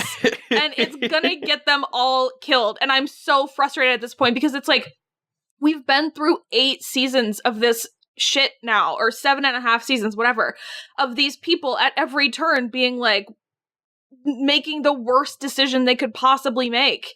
And then they're constantly surprised when things don't go their way. It makes no sense to me. Mm-hmm. It's very frustrating. Yeah. You bring up good points. I have a great deal of, and the word I'm choosing to go with is empathy for the writers and the show people, because I think that they're between a rock and a hard place. I think that the show is its own worst enemy at this point. It's the biggest thing in the world. The world is watching it in real time. And it's sort of painted itself into a little bit of a corner. And they're flying blind now. I mean, sure, the understanding is that George R.R. Martin told them what he planned to do. Yeah, but they're not doing it with the artistry he would have done it with. This is effectively, decent fan fiction at this point. And it's the kind of thing I was talking to Will about it, and I was like, I could believe that point by point all of this stuff will happen in George R. R. Martin's books, but I feel like it's like when you and I were watching the inside the episode coverage and DB and David were saying things about like why scenes were so great, and you were like, that wasn't clear. Like it's like, that sounds good, but that wasn't on the screen. And so I think they are doing a decent job. Well, I agree with you. I think they're doing a decent job, but my issue is, also at the end of this episode specifically, okay, I have a couple of issues. First of all, Tyrion was kind of mean in this episode to Brienne. And I will admit to only having picked that up after I read an AV Club recap, but then as I looked back, I was like, that is kind of mean that he just, like, outed her as a virgin in front of 3 dudes. And I just, like, I didn't care for that. And everybody was giving everybody a hard time. That's sort of, she was the girl in the boys club that has different. Okay. That thing is different. And it was just a kind of like a weirdly, like, kind of mean-spirited thing for Tyrion to do in the guise of doing something nice, where it's like for both Jaime and her. And so it ended up working out okay. But then my issue with the characterization falls third most on Jaime, who at the end of the episode is literally like, I'm still a bad person, so I'm gonna go be a bad person some more, whether you think I'm good or not. Like, I don't know. I really thought we were past his obsession with Cersei, unless he literally is going down the King's Road to kill her. That's what I thought. I mean, obviously the words were there, but I took it more as an unfinished business type of thing. And I saw a lot of people were, in particular women, were really angry that they had, like, destroyed Brienne's character. And I didn't... I have no problem with Brienne's character. Yeah, I didn't get that. And, like, one of the tweets I saw was, like, you literally reduced her to, like, a sobbing woman in a housecoat. And it's like, and she was like, the real Brienne would have been, like, tough and, like, pissed and held a grudge, and she would have done that in private. And I was like, it's the middle of the night. Like, no one was around. I disagree with that, because it's also, she's loved him since season 3. Like, this has been a long simmering thing, and they just sort of kept popping back up together. I just think she assumed, she was like, this can work. We're together, we like each other. I just assumed I'm not even mad because they broke up or whatever. That's not what I'm mad about. I just think Jaime's characterization is incorrect. Well, and I was going to say, this is also a facet of herself that she's kind of locked away, that I felt like she thought was never going to happen. Right. And then to get it, and then just as quickly lose it, it goes into like a best thing I never had type of... Sure, yeah. I thought it actually rounded her out in a way. I didn't think it was breaking her character. I thought she was great. We complain about, like, tough female characters that are one note, and it's like... Well, Arya's never cried, so... Yeah, but this is also the most I've ever liked Arya. No, I know. I was just being a dick. And I actually thought the Gendry stuff was so funny. And, I mean, it's a little sad, but... I thought it was good. It was kind of breakneck, and in that regard, because I said something to Will about how I was like, I feel like this season is really rushed. And I was like, well, that's not actually true, because we've had plenty of moments to sit in the moment. Yeah. Like, we opened up with, like, a 10-minute funeral scene that didn't need to happen, but I think it needed to happen, but they could have skipped it. And so in that regard, we're not rushing, but we are sort of like blowing through plot in a way that I'm sitting here thinking, why isn't this 10-hour-long episodes? Like, why did we condense this so much? Yeah, I'm not sure about that. I think it could have benefited from at least being 8 or 7 like last season. But and again, I don't necessarily think it's all rushed. I guess I do think some of the things are happening quickly, but also they literally all just survived dying or like potentially dying. And so I understand on the high of survival and the moment of getting his name, I guess, Gendry would be like, I need my best girl, like, by my side or whatever. But the fact that he just, like, how did he forget everything he knows about Arya? Like, in that 1 minute, he got laid and immediately became an idiot. Well, and she held true to her. She did, which I liked, which I'm pro and con. She is also heading to King's Landing. Like, if this was just a bunch of dudes, you know, shitting on the show, it's like, then she would have been like, oh, Gendry, I've always wanted this. You know what I mean? Like, right. But no, she doesn't want that. But again, that's kind of idiotic too, because does she really think Gendry would make her be a lady? True. I thought that too. I was like, you would have him around your finger. Like, well, also, not even mentioning that, like, Gendry doesn't know how to be a lord. Would they not maybe work through this together? I just, like... They'd be two pirates in a house. Yeah. And again, it's not that I am mad that they're not... That the romance isn't happening, but it just... Nothing feels 100% in character at this point. And that is what I think is... Except for Cersei, to be quite honest.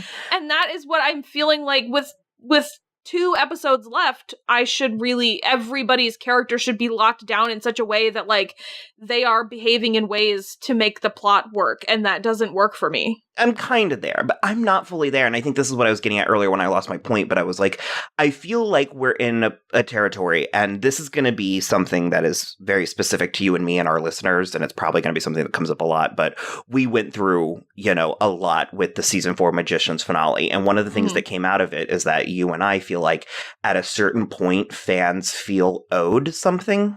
Right. And I think we're dealing with a lot of that here too. There's a lot of people that have put so much on this. And again, you know, I cannot stress how big this show is. And I think there's a lot of people that feel entitled to certain outcomes. And this show has had probably 200 characters that we've boiled down to a solid 40. And from there, we're boiling down to probably about 5 or 6. Cersei said in the first episode, or the first season, when you play the Game of Thrones, you win or you die. There can only be one, is kind of what I'm looking at here. Yeah, and I do want to say that I don't feel I'm owed any plot points, and I don't feel I'm owed any characters living till the end. I don't feel owed those things. What I do feel owed as a fan and as somebody who appreciates television and who likes TV, and I like to get sucked up in this, and I think everybody should feel owed this, is consistent character development. And, you know, they've done a decent job over the 7.5 seasons, but we are too late in the game for me to be having these feelings. And that is what's so frustrating. I was specifically going into the Dany camp because, again, I kept seeing a lot of people talking about how, like, this show has ruined Dany or broken her. And it's like, I'll admit that it's sloppy, but I think the work is there. I think in all of the seasons, we've seen her sort of rush headlong into things or, you know, come down too hard or make a mistake. And it's like... Yeah, but at that point, I feel like the problem is she has rushed headlong into things and failed, and she has made mistakes and failed, and it doesn't seem like she's learned from any of that. And it's like every time she doesn't take the advice of her counsel, she fails. And at what point is that her character flaw, and at what point is she the Mad Queen? The only thing that annoyed me with her in this one, the most of it I was just sort of fine with. The only thing that really annoyed me was there has been twice now where they have set up this rivalry between Sansa and Daenerys that I couldn't have wanted less. And I will admit it is not as bad as I was anticipating it being. True, because I think it's well thought out. It makes sense to me that Sansa would be like, we need to be preparing, and Daenerys would be like, later, I got my throne waiting. And that's the thing, is it's just like, there's no... In what reality is Sansa sabotage? And I mean, I guess because Sansa kind of is actually trying to sabotage her, but still, it's like, Sansa was right. Who's going to be feeding these people? Where are they sleeping? How are we going to heal? Like, how are we going to recoup? And it's like, the way time works in this world, you didn't need to be, you know, bowling into battle the way that she was. And there were 2 things in this episode that were really rough. The one, and I mean... I knew it was coming because I've said that. I was like, all 3 dragons are going to be dead. Yeah. But it doesn't make it any less difficult to watch. And I don't know why. I think because first of all, dragons are amazing, and they were done really well in the show, but it just feels too real. It feels with climate change and, like, endangered animals and stuff. It's like, I used the word precious. I was like, they are precious. We cannot be doing this with them. And it was really rough. And the only thing for me in the episode that didn't make a lick of sense, like, not even completely, I couldn't wrap my mind around it. I actually just ignored it. I had kind of forgotten, was John sending Ghost up north. Yeah, what the fuck? Literally, what the fuck? I just was sort of like that. I mean, I guess the wolf has spent time in the north, but I was like, you found him in a creek behind your castle. Like, what are you talking about? Yeah, and it's not like they were beyond the wall when they found him. And in what world is that not an asset for you? Because you wouldn't fly on the dragon because you were too heavy. Like, you weigh 140 pounds soaking wet. What are you, like, lose some of the coats? I don't know. Like... That didn't make any sense to me, and it was so abrupt that I feel like something has to be coming. Yeah, I guess I saw one thing that was like, oh good, Ghost is gonna go meet up with Nymeria, and they're gonna, like, go back down south to King's Landing. And I was like, if only. Yeah, I don't think so. I did want to say, while we were talking about the dragons, I have been talking out of my ass this whole time. I had no idea what I was talking about, but Viserion is the red one, and that is the ice dragon. That is the one that the Night King killed. And then Rhaegal is the green one that... That doesn't make any sense why they are those colors. Aeon killed with a crossbow, and then Drogon is the black one. Huh. Because I always thought Viserion was the green one, but... Me too! And Wikipedia describes it as cream-colored with green in its wings, and I was like... Yeah, they've never done the dragons right. I mean, well, I think they've done them great, but... They've done them great, but they're not book accurate. Because Drogon is black, Rhaegal is, like, red, and Viserion is green. Yeah, so... And cream, like you said. So we have Drogon now, but I saw a lot of stuff about Missandei, and I saw a lot of things about it being sexist or racist and this and that, and... I saw a lot of accusations of fridging. Yeah. Which I disagree with. And I think people have a fundamental misunderstanding as to what show they're watching and what we're actually dealing with, because this is why I brought up The Magicians. We're back in the two things can be true territory. Yeah. And it's like, Missandei was Daenerys's right hand. She was her second in command. She was her top. I mean, she was practically a general. Did she ever call her that? Like, I mean, I would even make her more akin to. She was like her best friend. Yeah, well, on a personal level. Yeah. But there's not a scene since we met her where she is not flanking Daenerys, like, completely. Yeah. And so it's like, when you're dealing with war and military stuff like this, it's like, that is a risk you are taking, is that you might be killed. I think my only issue with it is, how is she the only one they kidnapped? That was odd. I mean, did Cersei have that kind of intel on her where it was plotted to the point? That's the other thing, where it's like, how is she the only one they kidnapped? And then how did she know to pick the most important one left to Dany? Like, because they did say something about, like they knew who she was when they took her. Oh, okay. You can't have it both ways. It's like, if you want to be, like, if you want women in positions of power and you want women, you know, to be leading the battle, then you have to be willing to risk dying. Yeah, for sure. And I am going to be sad to not see, it's Natalie Emmanuel, right? Yeah. I'm going to be sad to not see her. And frankly, I'm a little surprised because I thought Grey Worm was the surefire death, you know? Same. And so in that regard, I think, honestly, I think it makes her even more badass, especially with her last words being Dracarys. Like, so good. The only thing maybe she could have done was to try and take Cersei out with her. But to me, it was a noble death in a way that I was surprised by and I was upset by. But I don't feel the show wronged me or any group. No, I agree. And if we are going to take Dany down this path into the Mad Queen, it's like, well, they're taking everything away from her. You know what I mean? Exactly. So she's lost Jorah. She's, lost another dragon. She's in the process of losing Jon. She's going to lose the North.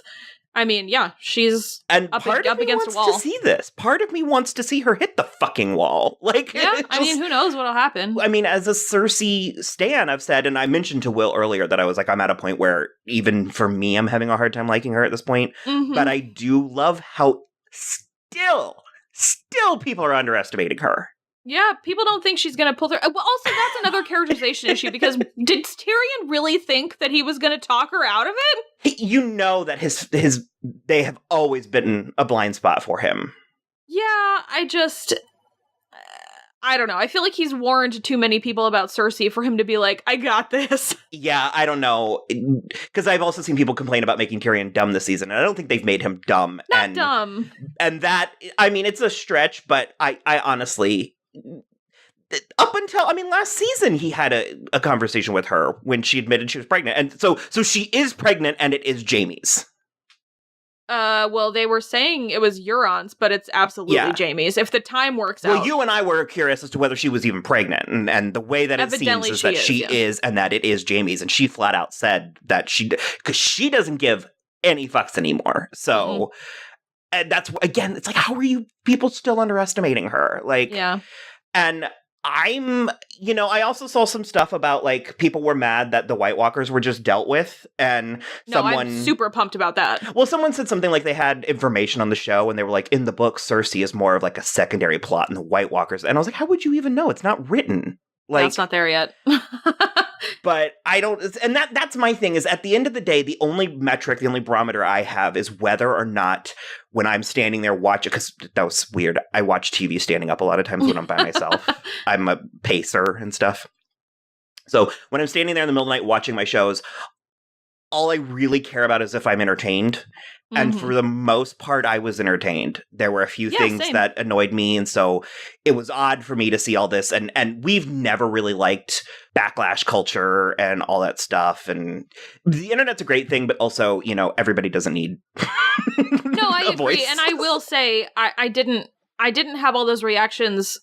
I was having a lot of the reactions that I mentioned at the beginning in real time. Like, I couldn't even tell you how many times I rolled my eyes this morning while I was watching it, because I just was like, are you fucking kidding me? This is what you're choosing? You literally just killed an army of the dead, and that you're still butthurt about this shit? It was just like, it was making me crazy. So I'm liking it, and it's almost over, and it's whatever, and, it'll end, and I'll remember it fondly. And it's also going to depend on what they do in the next 2 episodes. Yeah, for sure. If these could be misdirects and stuff, I don't know. Like I said, I have a fair amount of empathy, because I feel like literally what could they do that people would enjoy? And that I agree with. The way this show please everyone. Has like reinvented stakes and stuff, it's like, I don't know, get Kevin Feige in to finish it. To wrap it up. He's the only one that's been able to successfully conclude a saga in the past. Like, yeah, who knows? It's so wonderful seeing Cersei in red again. I know, any kind of color is pretty great. She's been wearing black for like 4 seasons. Yeah. So, okay. We'll check in next week, and we'll go from there. Bye.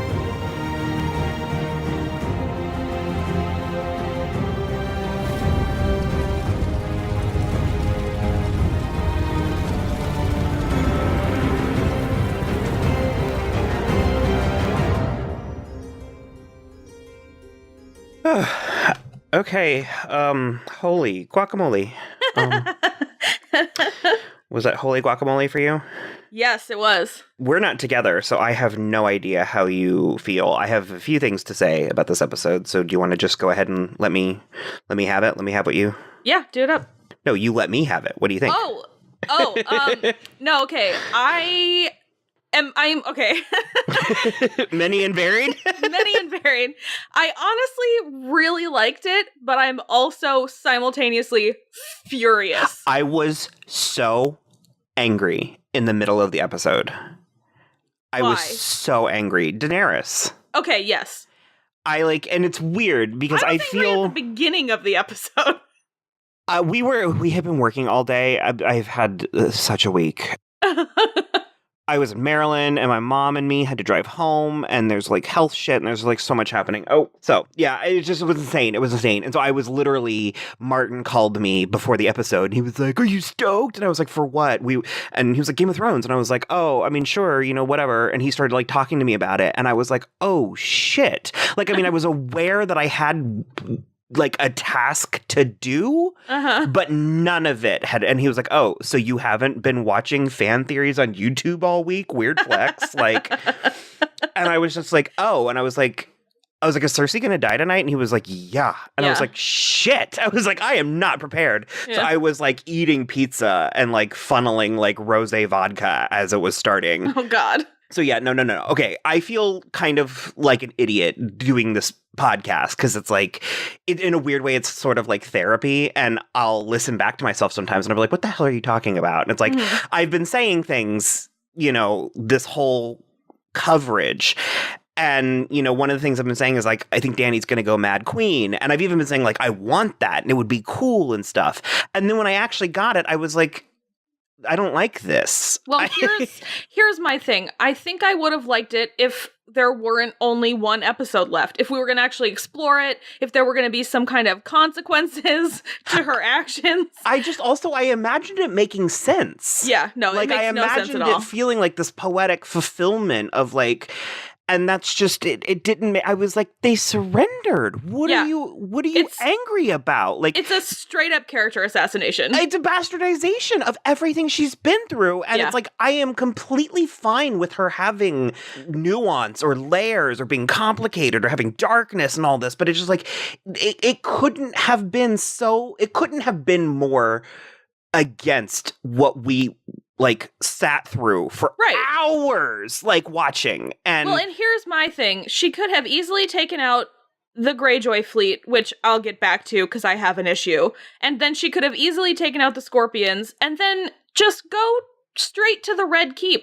Just burn down the Red Keep. Why are you killing all of your citizens? It didn't. You won. What are you doing? It didn't make any sense to me. Like, I mean, I'm repeating myself, but it goes back to all this Marine stuff and like the breaker of change, and where it's not like a character just snapped. I mean, it was like a complete inverse of everything that we have been told about her in such a way that it's like, if this is what George R.R. Martin is going to do, then I desperately want to know how he does it, because I have a feeling it's not. Is the bigger problem.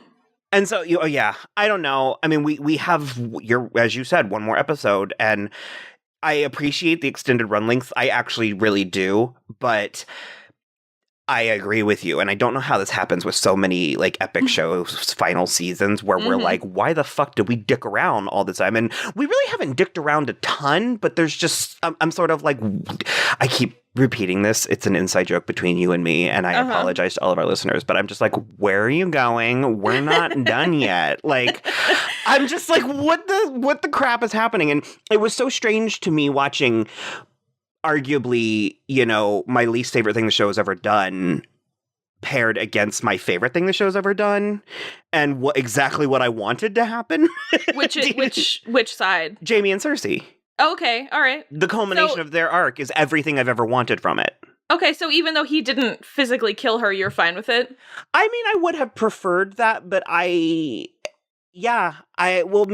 back when I still was innocent and before she was, Queen Cersei, I had this fantasy where they ran away together. They just sort of was like, fuck this town and everyone in it. Well, they were literally trying to. Yeah, do you know what I mean? And so there's a part of me that was like, and I mean, she doesn't deserve it. I understand that. I have a very warped, compartmentalized version of Cersei that I'm coming at right now. But it's like, and I mean, round of applause to everyone involved, Lena Headey. I mean, everybody. With this episode, especially Lena and Emilia, as insane as I found the story to be, like the twist to be, Emilia's face.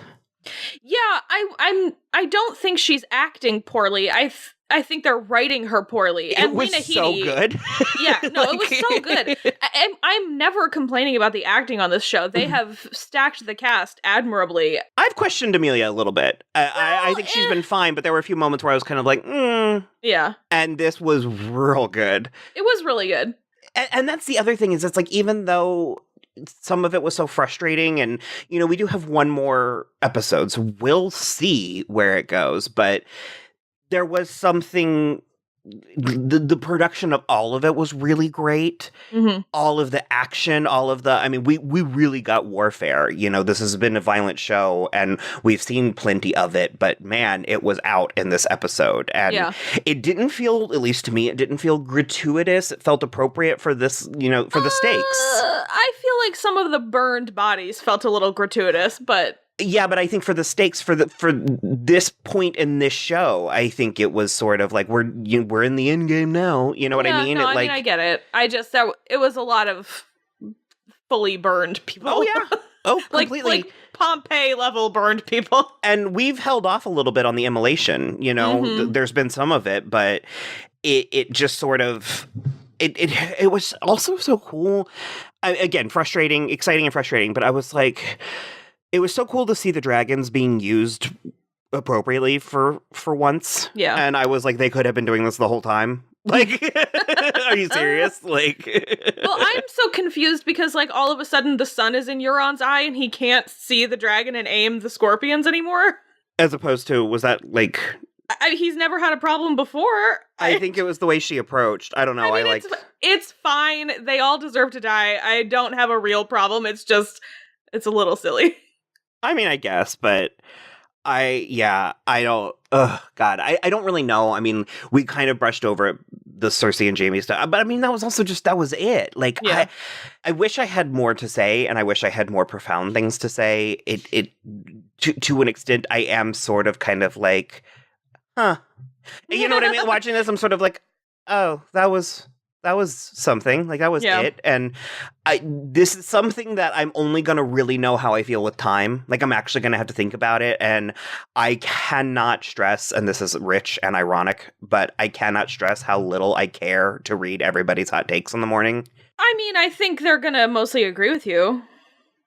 I don't know. I've thought that the public response to the show has been particularly insufferable. I mean, it has, on the one hand. I think until this episode, people were still holding out hope for Dany, but I don't know how you can still... I saw a lot of, like, Game of Thrones really failed blank in this scene. And it's like... Oh, no, I don't care about that. This isn't, like, moral fortitude. Like, this isn't, like... Do you know what I mean? It's, like, Sure. The Hound and Sansa talking... Like, I was like, this isn't meant to be your guiding light on how... I did want to say something about that last week, and I forgot, because it was one of my issues... Because I don't have an issue with what Sansa said to him. Mm-hmm. I don't have an issue that she said without them, I would still be a little bird. It's not like thanking people for assaulting her. It just is she wouldn't be who she was without the experiences that she is. And I don't know why people are making it into such a huge thing. And people are like, what the Hound said to her was disgusting. And I'm like, yeah, he's a disgusting man. I don't understand what you think you're watching. I don't understand what you... And it's like, this is an entirely different tangent, but because I've kind of said all I really need to say, I'm going to go on it. But it was like, I saw a lot of... I'm so over it. Like, I'm so over the think pieces and the all things for all people, because it was like, there was stuff about, Endgame, Avengers Endgame, and Thor's character being, like, offensive and stuff. And meanwhile, because of all the fat jokes and all that, which, sure, low-hanging fruit. Some of them were kind of crude, but it was like...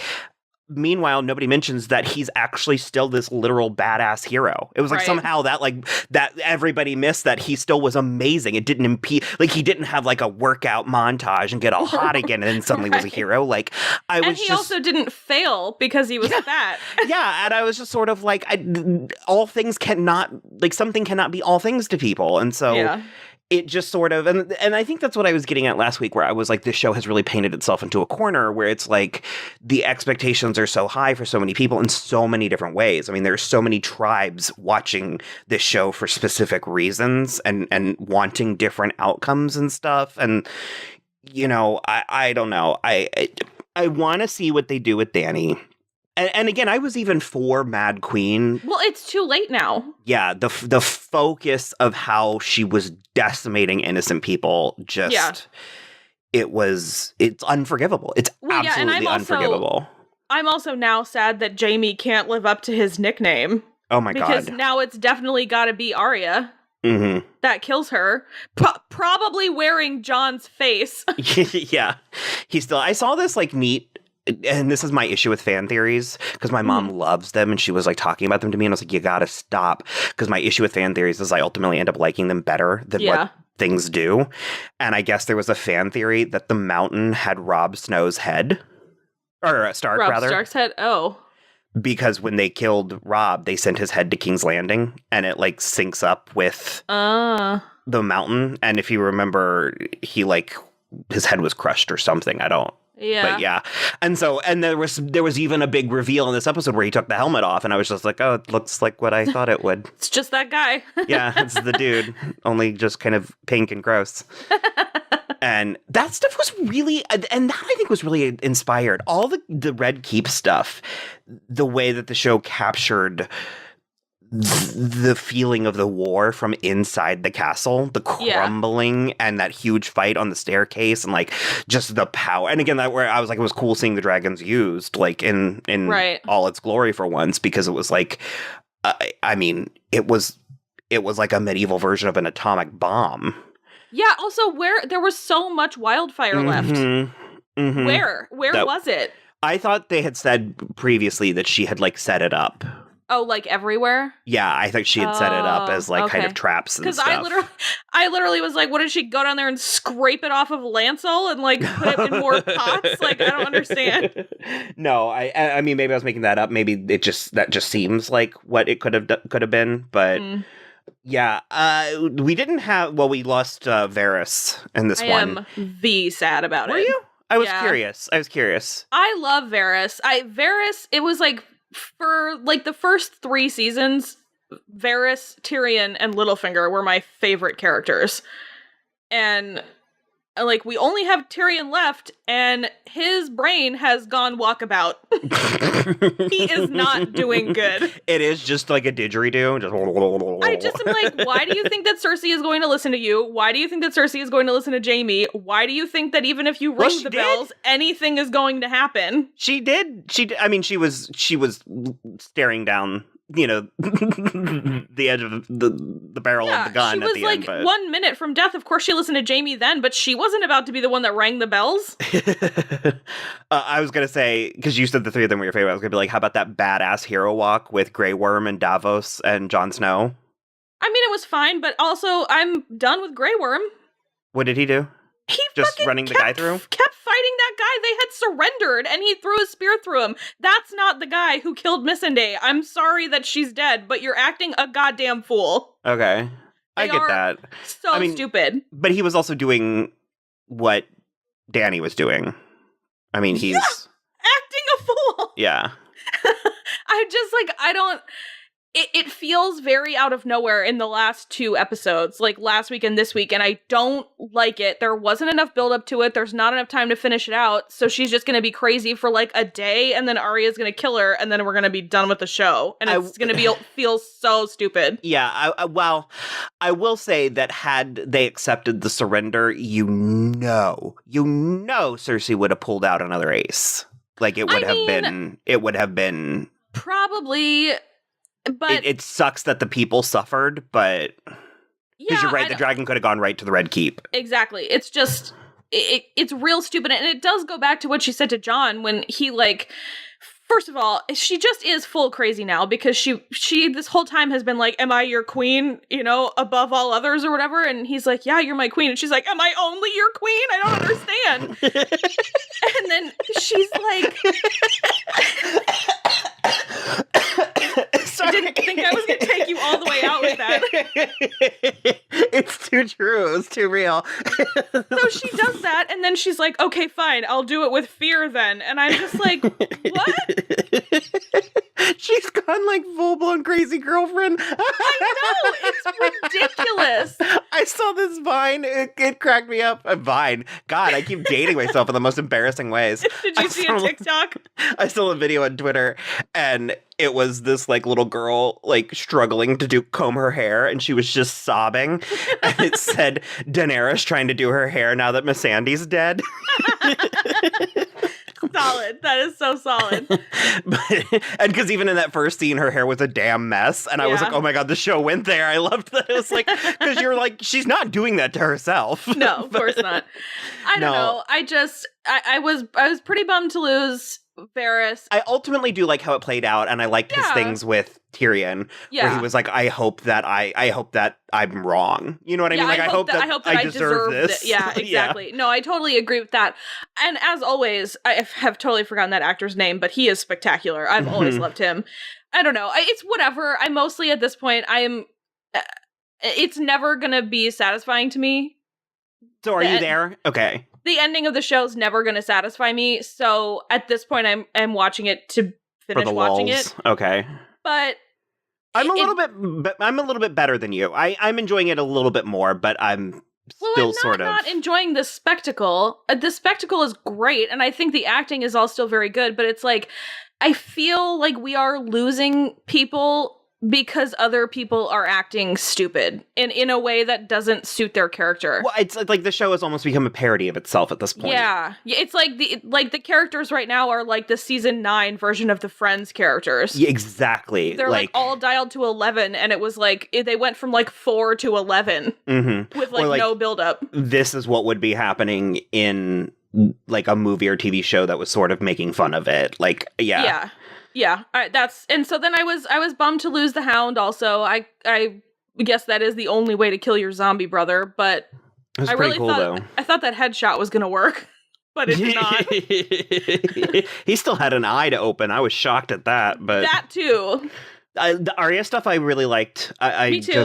I couldn't be more thrilled she didn't kill Cersei. But same, and also these last couple episodes I have lost a lot of my animosity to her. Yeah, I like the way they've handled her character in these last handful. Sansa wasn't in this one, was she? She was not. She's either still at King's Landing or she's on her way back down. So she gets to be right. She gets to be completely right and smug. And smug about it. And smug, so it'll all the way. It'll either be her like victory or her downfall.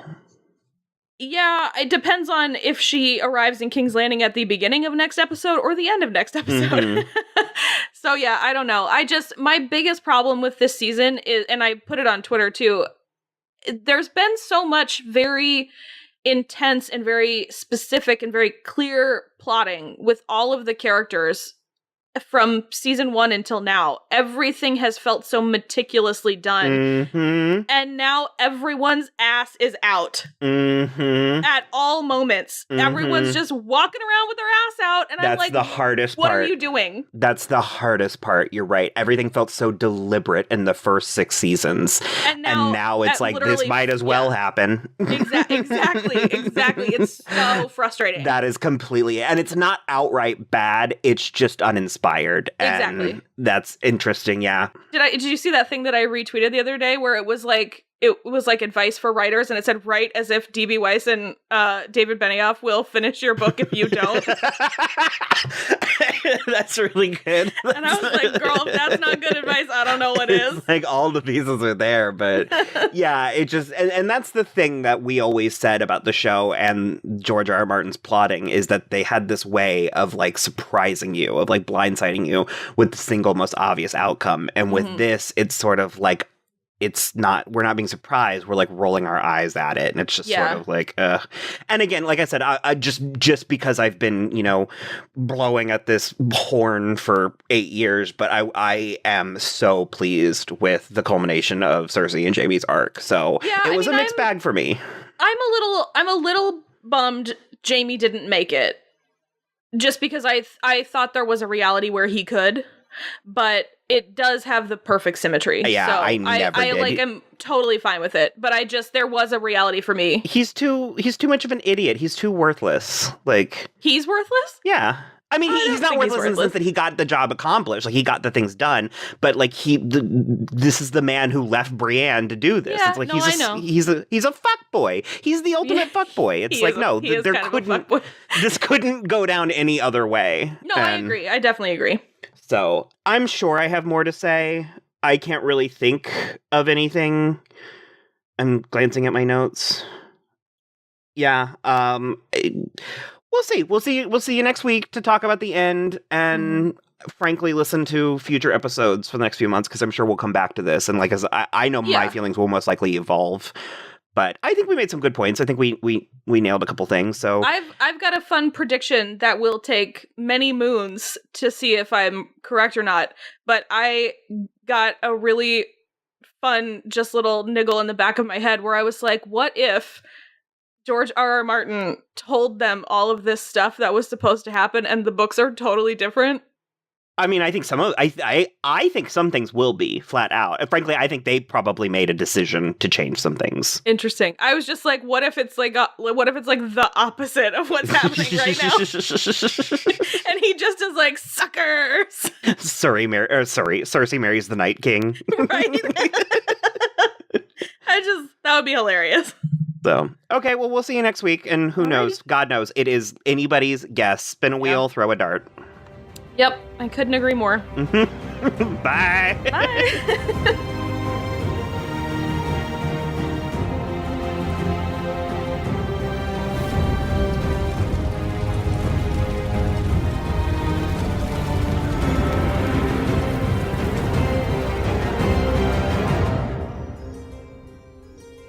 Sorry that took me so long. I had to go to the bathroom. I was evacuating my bowels. Yikes. I had to go from the moment the episode started, and something about this episode just really facilitated release. Yikes. I was sort of like, I can't hold it. Oh, God. Will's definitely going to leave that now. Yeah, a lot's happening already in this episode.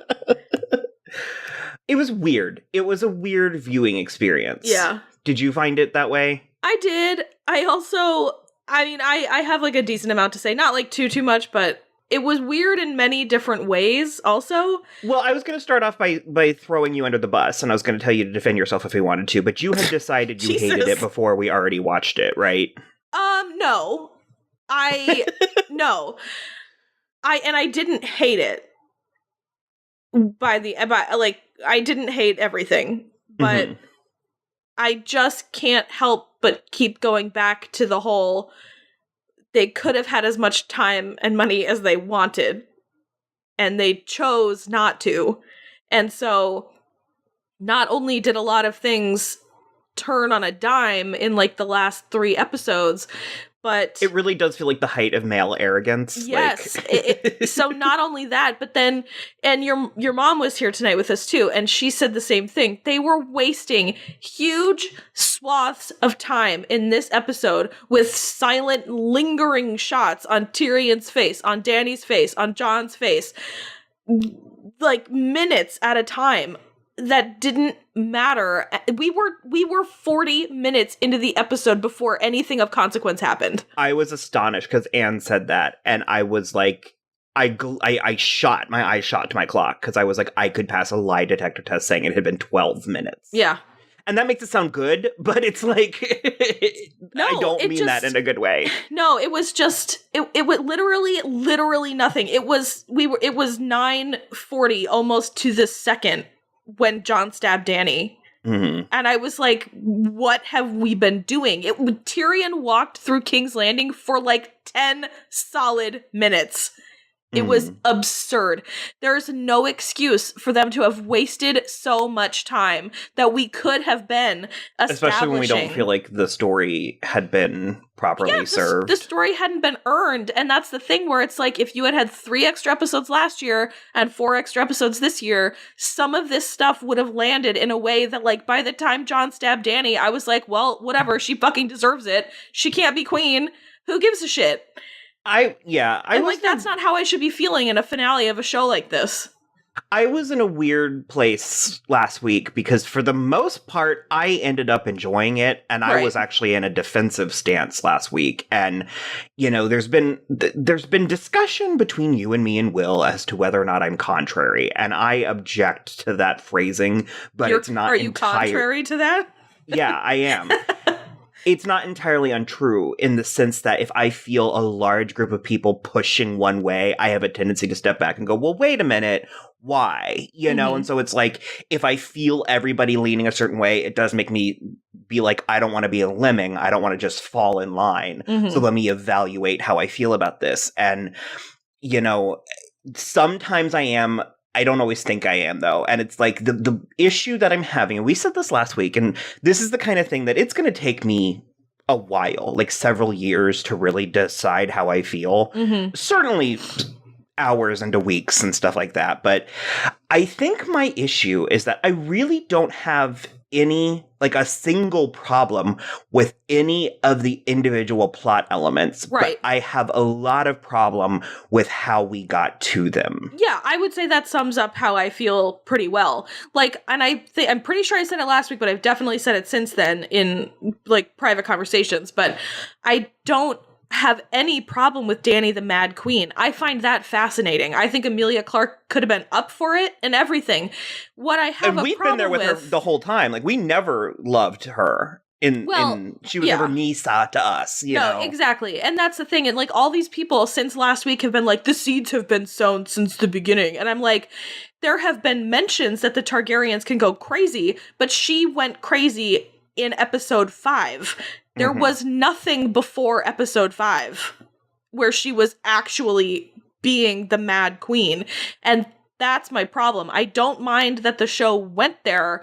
I don't think it went there properly, and I don't think it had enough buildup to get there. Well, and also the show set a very sturdy precedent of plot, pacing, and quality. Yeah. That the last 2 seasons in particular undid. Yeah. You know, so we kicked it into high gear with 6, but there was a lot of things finally happening in 6 where it's like, yes, we're finally getting somewhere. Right. But then it kept accelerating to a point where it was like, no, slow down, go back. Like, yeah, that's the thing, because everybody made a big deal about the, like, time traveling boats or whatever at the end of 6, and I get it. But you're right. At the same time, I was like, no, they're finally moving somewhere. They're finally doing it. Let's just get there. I don't care about the time traveling at this point. Well, then in this episode, it was 1 minute and Sansa was in King's Landing. Well, not even that, because that I accept as, like, cutting from one scene to the next. John had the beard, you know, I accept time had passed, but we had no sense of it. And so much so that it's like Tyrion left Grey Worm slitting throats of Lannister soldiers, and we watched him walk down this football field-sized aisle to meet Grey Worm at the other end of it. Yeah. Do you know what I mean? Yeah, they're being like, Dany says, and it's like, well, how did you get here? And so it's like, I have no problem with, like, accelerating through the timeline as long as I still have a sense of the time that's passing. Yeah. But I somehow imagined that Dany would be on the throne before she went mad. I mean, did she even sit in the throne? No. And I'm asking because I was watching Twitter more than I was watching the screen. No, she did not even sit down. She was, like, gazing at it when Jon came in and stabbed her. And the thing with Drogon, it's like, I know they're so proud of themselves for that, but it, like, I just feel like it really doesn't land. That him taking her away? Not that him taking her away, but that Drogon apparently had the sense of reason to be like, I see. The problem is not you nor her. It's that absolute power corrupts absolutely. And the only way to vanquish this corrupt system. And it just sort of, it was this weird scholarly moment from Drogon in a way that, like... Well, there were a couple moments like that in this episode, because they also, Jon and Tyrion, after Tyrion was, you know, arrested or whatever, they had this weird, long, boring talk that essentially boiled down to nature versus nurture. And I was like, it is too late in the game for this. It's too late. We already know what the difference is, because Dany was raised by a Targaryen and Jon was raised by a Stark, and he is by far the better person. It's like that weird last episode of Sense8 where it's like we forgave it because we understood the circumstances behind the camera. Right. But it's like the show got canceled and then they had 2 episodes to finish it. That's genuinely what it felt like. Yeah, that's the thing, is like, I can't forgive this show for wasting the opportunity that they had, because I know that they had the opportunity to make it better. This wasn't like a last minute, let's wrap up the story, cram everything in there. This was very clearly, you have as much money and time as you need, please take it. And they were like, we're good, we got this. And they didn't fucking got it. And this that I'm about to say could be subjective because all four of us in the room were kind of over the show the whole time, but from the midway point. But you made a comment that was really good where you were like, it weirdly turned into a farce in the end. So I saw Saeed Jones retweeted somebody and was like, what in the West Wing fuck just happened in that small council scene? And I was like, fucking true. That was so weird. It was so out of nowhere. It was this weird bananas moment of levity amongst still a bunch of really dour shit. Mm-hmm. And I mean, I think the show has done a fair job of juggling comedy with the drama and all that. But it was, there's been a lot of jokes these past couple of weeks about, involving the Curb Your Enthusiasm theme music playing. And it could have played after that scene. Yes, 100%. Like, it could, and then I would have been like, oh man, this is art on another level. Like, I was so kind of flabbergasted by the part with Bran. By, like, putting Bran on the throne. That it took me a good 20 minutes to be like, well, it actually kind of makes sense. It just, like, it came out of left field and not in a good way. Like, it wasn't like I should have known. It was like, black girls do stuff. I don't know who's tweeting for them. I think it's Monique. Was it Monique? But she posted the gif of Nick Kroll from his show where he's the girl going, wait, what? Yeah. And, like, that's exactly kind of how I felt. I was like, huh? Like her? I literally, no, totally. I tweeted it, but a universe does not exist where Bran is a better choice to lead than Sansa. And I mean, they didn't even consider Sansa. Plus, I wondered if she would have taken it. I mean, maybe. We got Sansa Queen in the North, which is something I've been wanting for, 5 seasons now. Yeah, that was spectacular. It really was. Her gown was stunning. And everything about it, like, but that's also the thing is it's like, I hated so much of these last couple episodes, and then it ended in a place where I was like, oh, well, now I want it to keep going. Right. And I don't know. I'm really honestly, and I guess this is my contrary nature, but I'm resisting the urge to jump headfirst into the Game of Thrones sucks bandwagon, because there's a lot of that on Twitter. And frankly, I've seen a handful of people whose opinions I hold in high regard being like, I kind of liked it. So, again, I didn't hate it completely. There was a lot that I just am frustrated. There's a lot that I enjoyed the ending of. I think a lot of characters ended in the right spot. I'm just still so frustrated about how we got there. I mean, this is a show that built its reputation on, like, not immaculate, but really strong storytelling, pacing, plotting, and stuff. And this has just been messy in a way that the show is not messy. It's like, we just watched a phenomenal finale to Riverdale season 3, and it's like, that finale was insane, but the show itself is insane. So it's like, it felt like I was delighted by it. I was like, oh, thank God, thank God for this breakneck whirlwind of a finale where people are coming out of left field and stuff. And not to say people are coming out of left field in this, but I don't know. It just, it really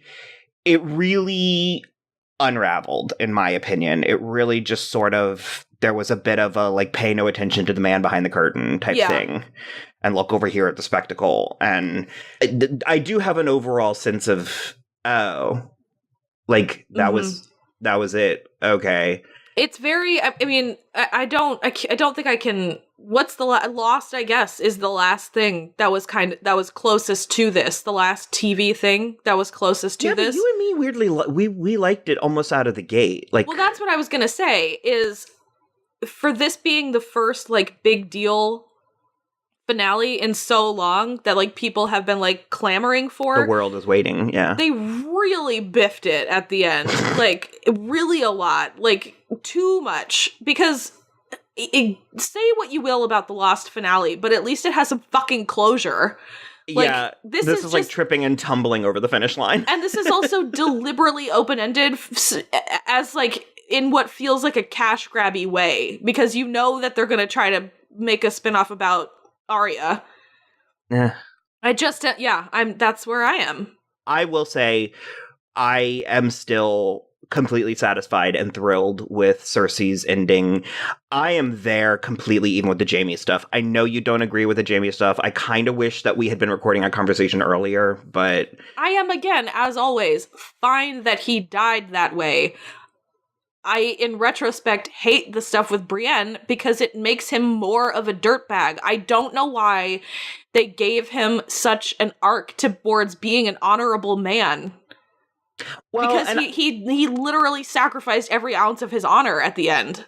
Yeah, I'm trying to remember what I said, because I was, to pat myself in the back, I feel like I was making some good points, but I was like, you were like, he exhibited so much change, and I was like, yeah, but that doesn't mean a person, you can exhibit, or growth, I think was the word, and I was like, you can exhibit growth, but not change. Yeah. And it's like, I do kind of think of him as a dirtbag with a heart of gold, and, you know, for me, they had just excised all his dirtbag parts. I didn't think they did, and I thought the Brienne stuff was really weird. I thought it was really weird the whole time. I was agree, like, so why did they do it? That felt so weirdly fan servicey to me. I don't believe that Jaime would have done it, and if he did, I believe he was doing it for her, or to make himself think, like, to be like, well, let me give this a try, and then be like, no, it's not working. Like, you know, as... and this it's not hinged around being gay. I was gonna say, as a gay man myself, it's like I have had sexual experiences where you go with something because it feels right in the moment on my part and other people's part, and then you get into it and you're like, this really isn't doing it for me. Like, I've made a mistake. Like, I don't know, I weirdly got it, and maybe had we had more time or better writing, it would have landed better. But I was completely there with the Jaime stuff, and I'm very pleased with that. I'm pretty pleased with Tyrion's ending. I do wish they hadn't have made him stupid. Yeah, agreed. In order to get there. I can't go as far as to say that I was right, not in a me versus you, but at the beginning of all this, I predicted that more people were going to be alive than dead. And that it wasn't going to be as tragic as most people were preparing. And I think I was right in a large regard. I mean, we had a lot of fan favorites sitting at that table. That's true. You were writer. You were definitely writer. And, you know, it's, I honestly, like, I really hate how we got there, but I don't hate where we are. Yeah, I can agree with that. That's what I'm going to say. You're right, it does just, like, Drogon is still out there. It is weirdly open-ended for, what would you call this? It's not a fairy tale. Is it a saga? Like, yeah. That was also really kind of cheesy that they, like, wrote the book into the, like that it was like, I call it a song of ice and fire. I fucking hate it. And I kind of waited for Journey to start playing, like... Any way you want. Sorry, go ahead. It is my least favorite thing the show has ever done. It was really cheesy. So stupid. And Samwell is all like, I helped name it. And I'm just like, go fuck yourself.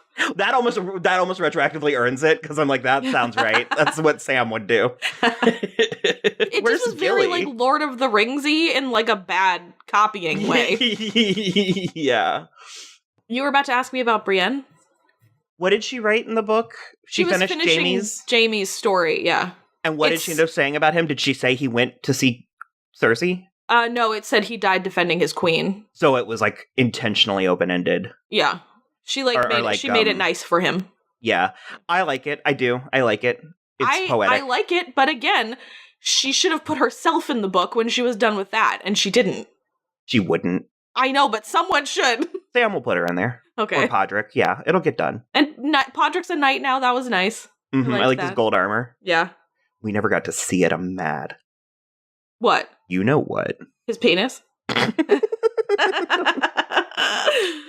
Oh, boy. We can't end on that. The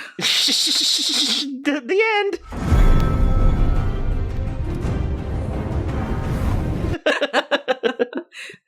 I was almost kept going, and then I opted not to at the last minute. Like, I almost got cruder. Oh, God. No, I guess overall, I am fine with it. I didn't go into it intending to hate it, but I was already pretty done, and I knew that it wouldn't satisfy me completely no matter what it did. So it met my expectations. It was honestly like sleeping with those guys. What? It was like sleeping with D&D.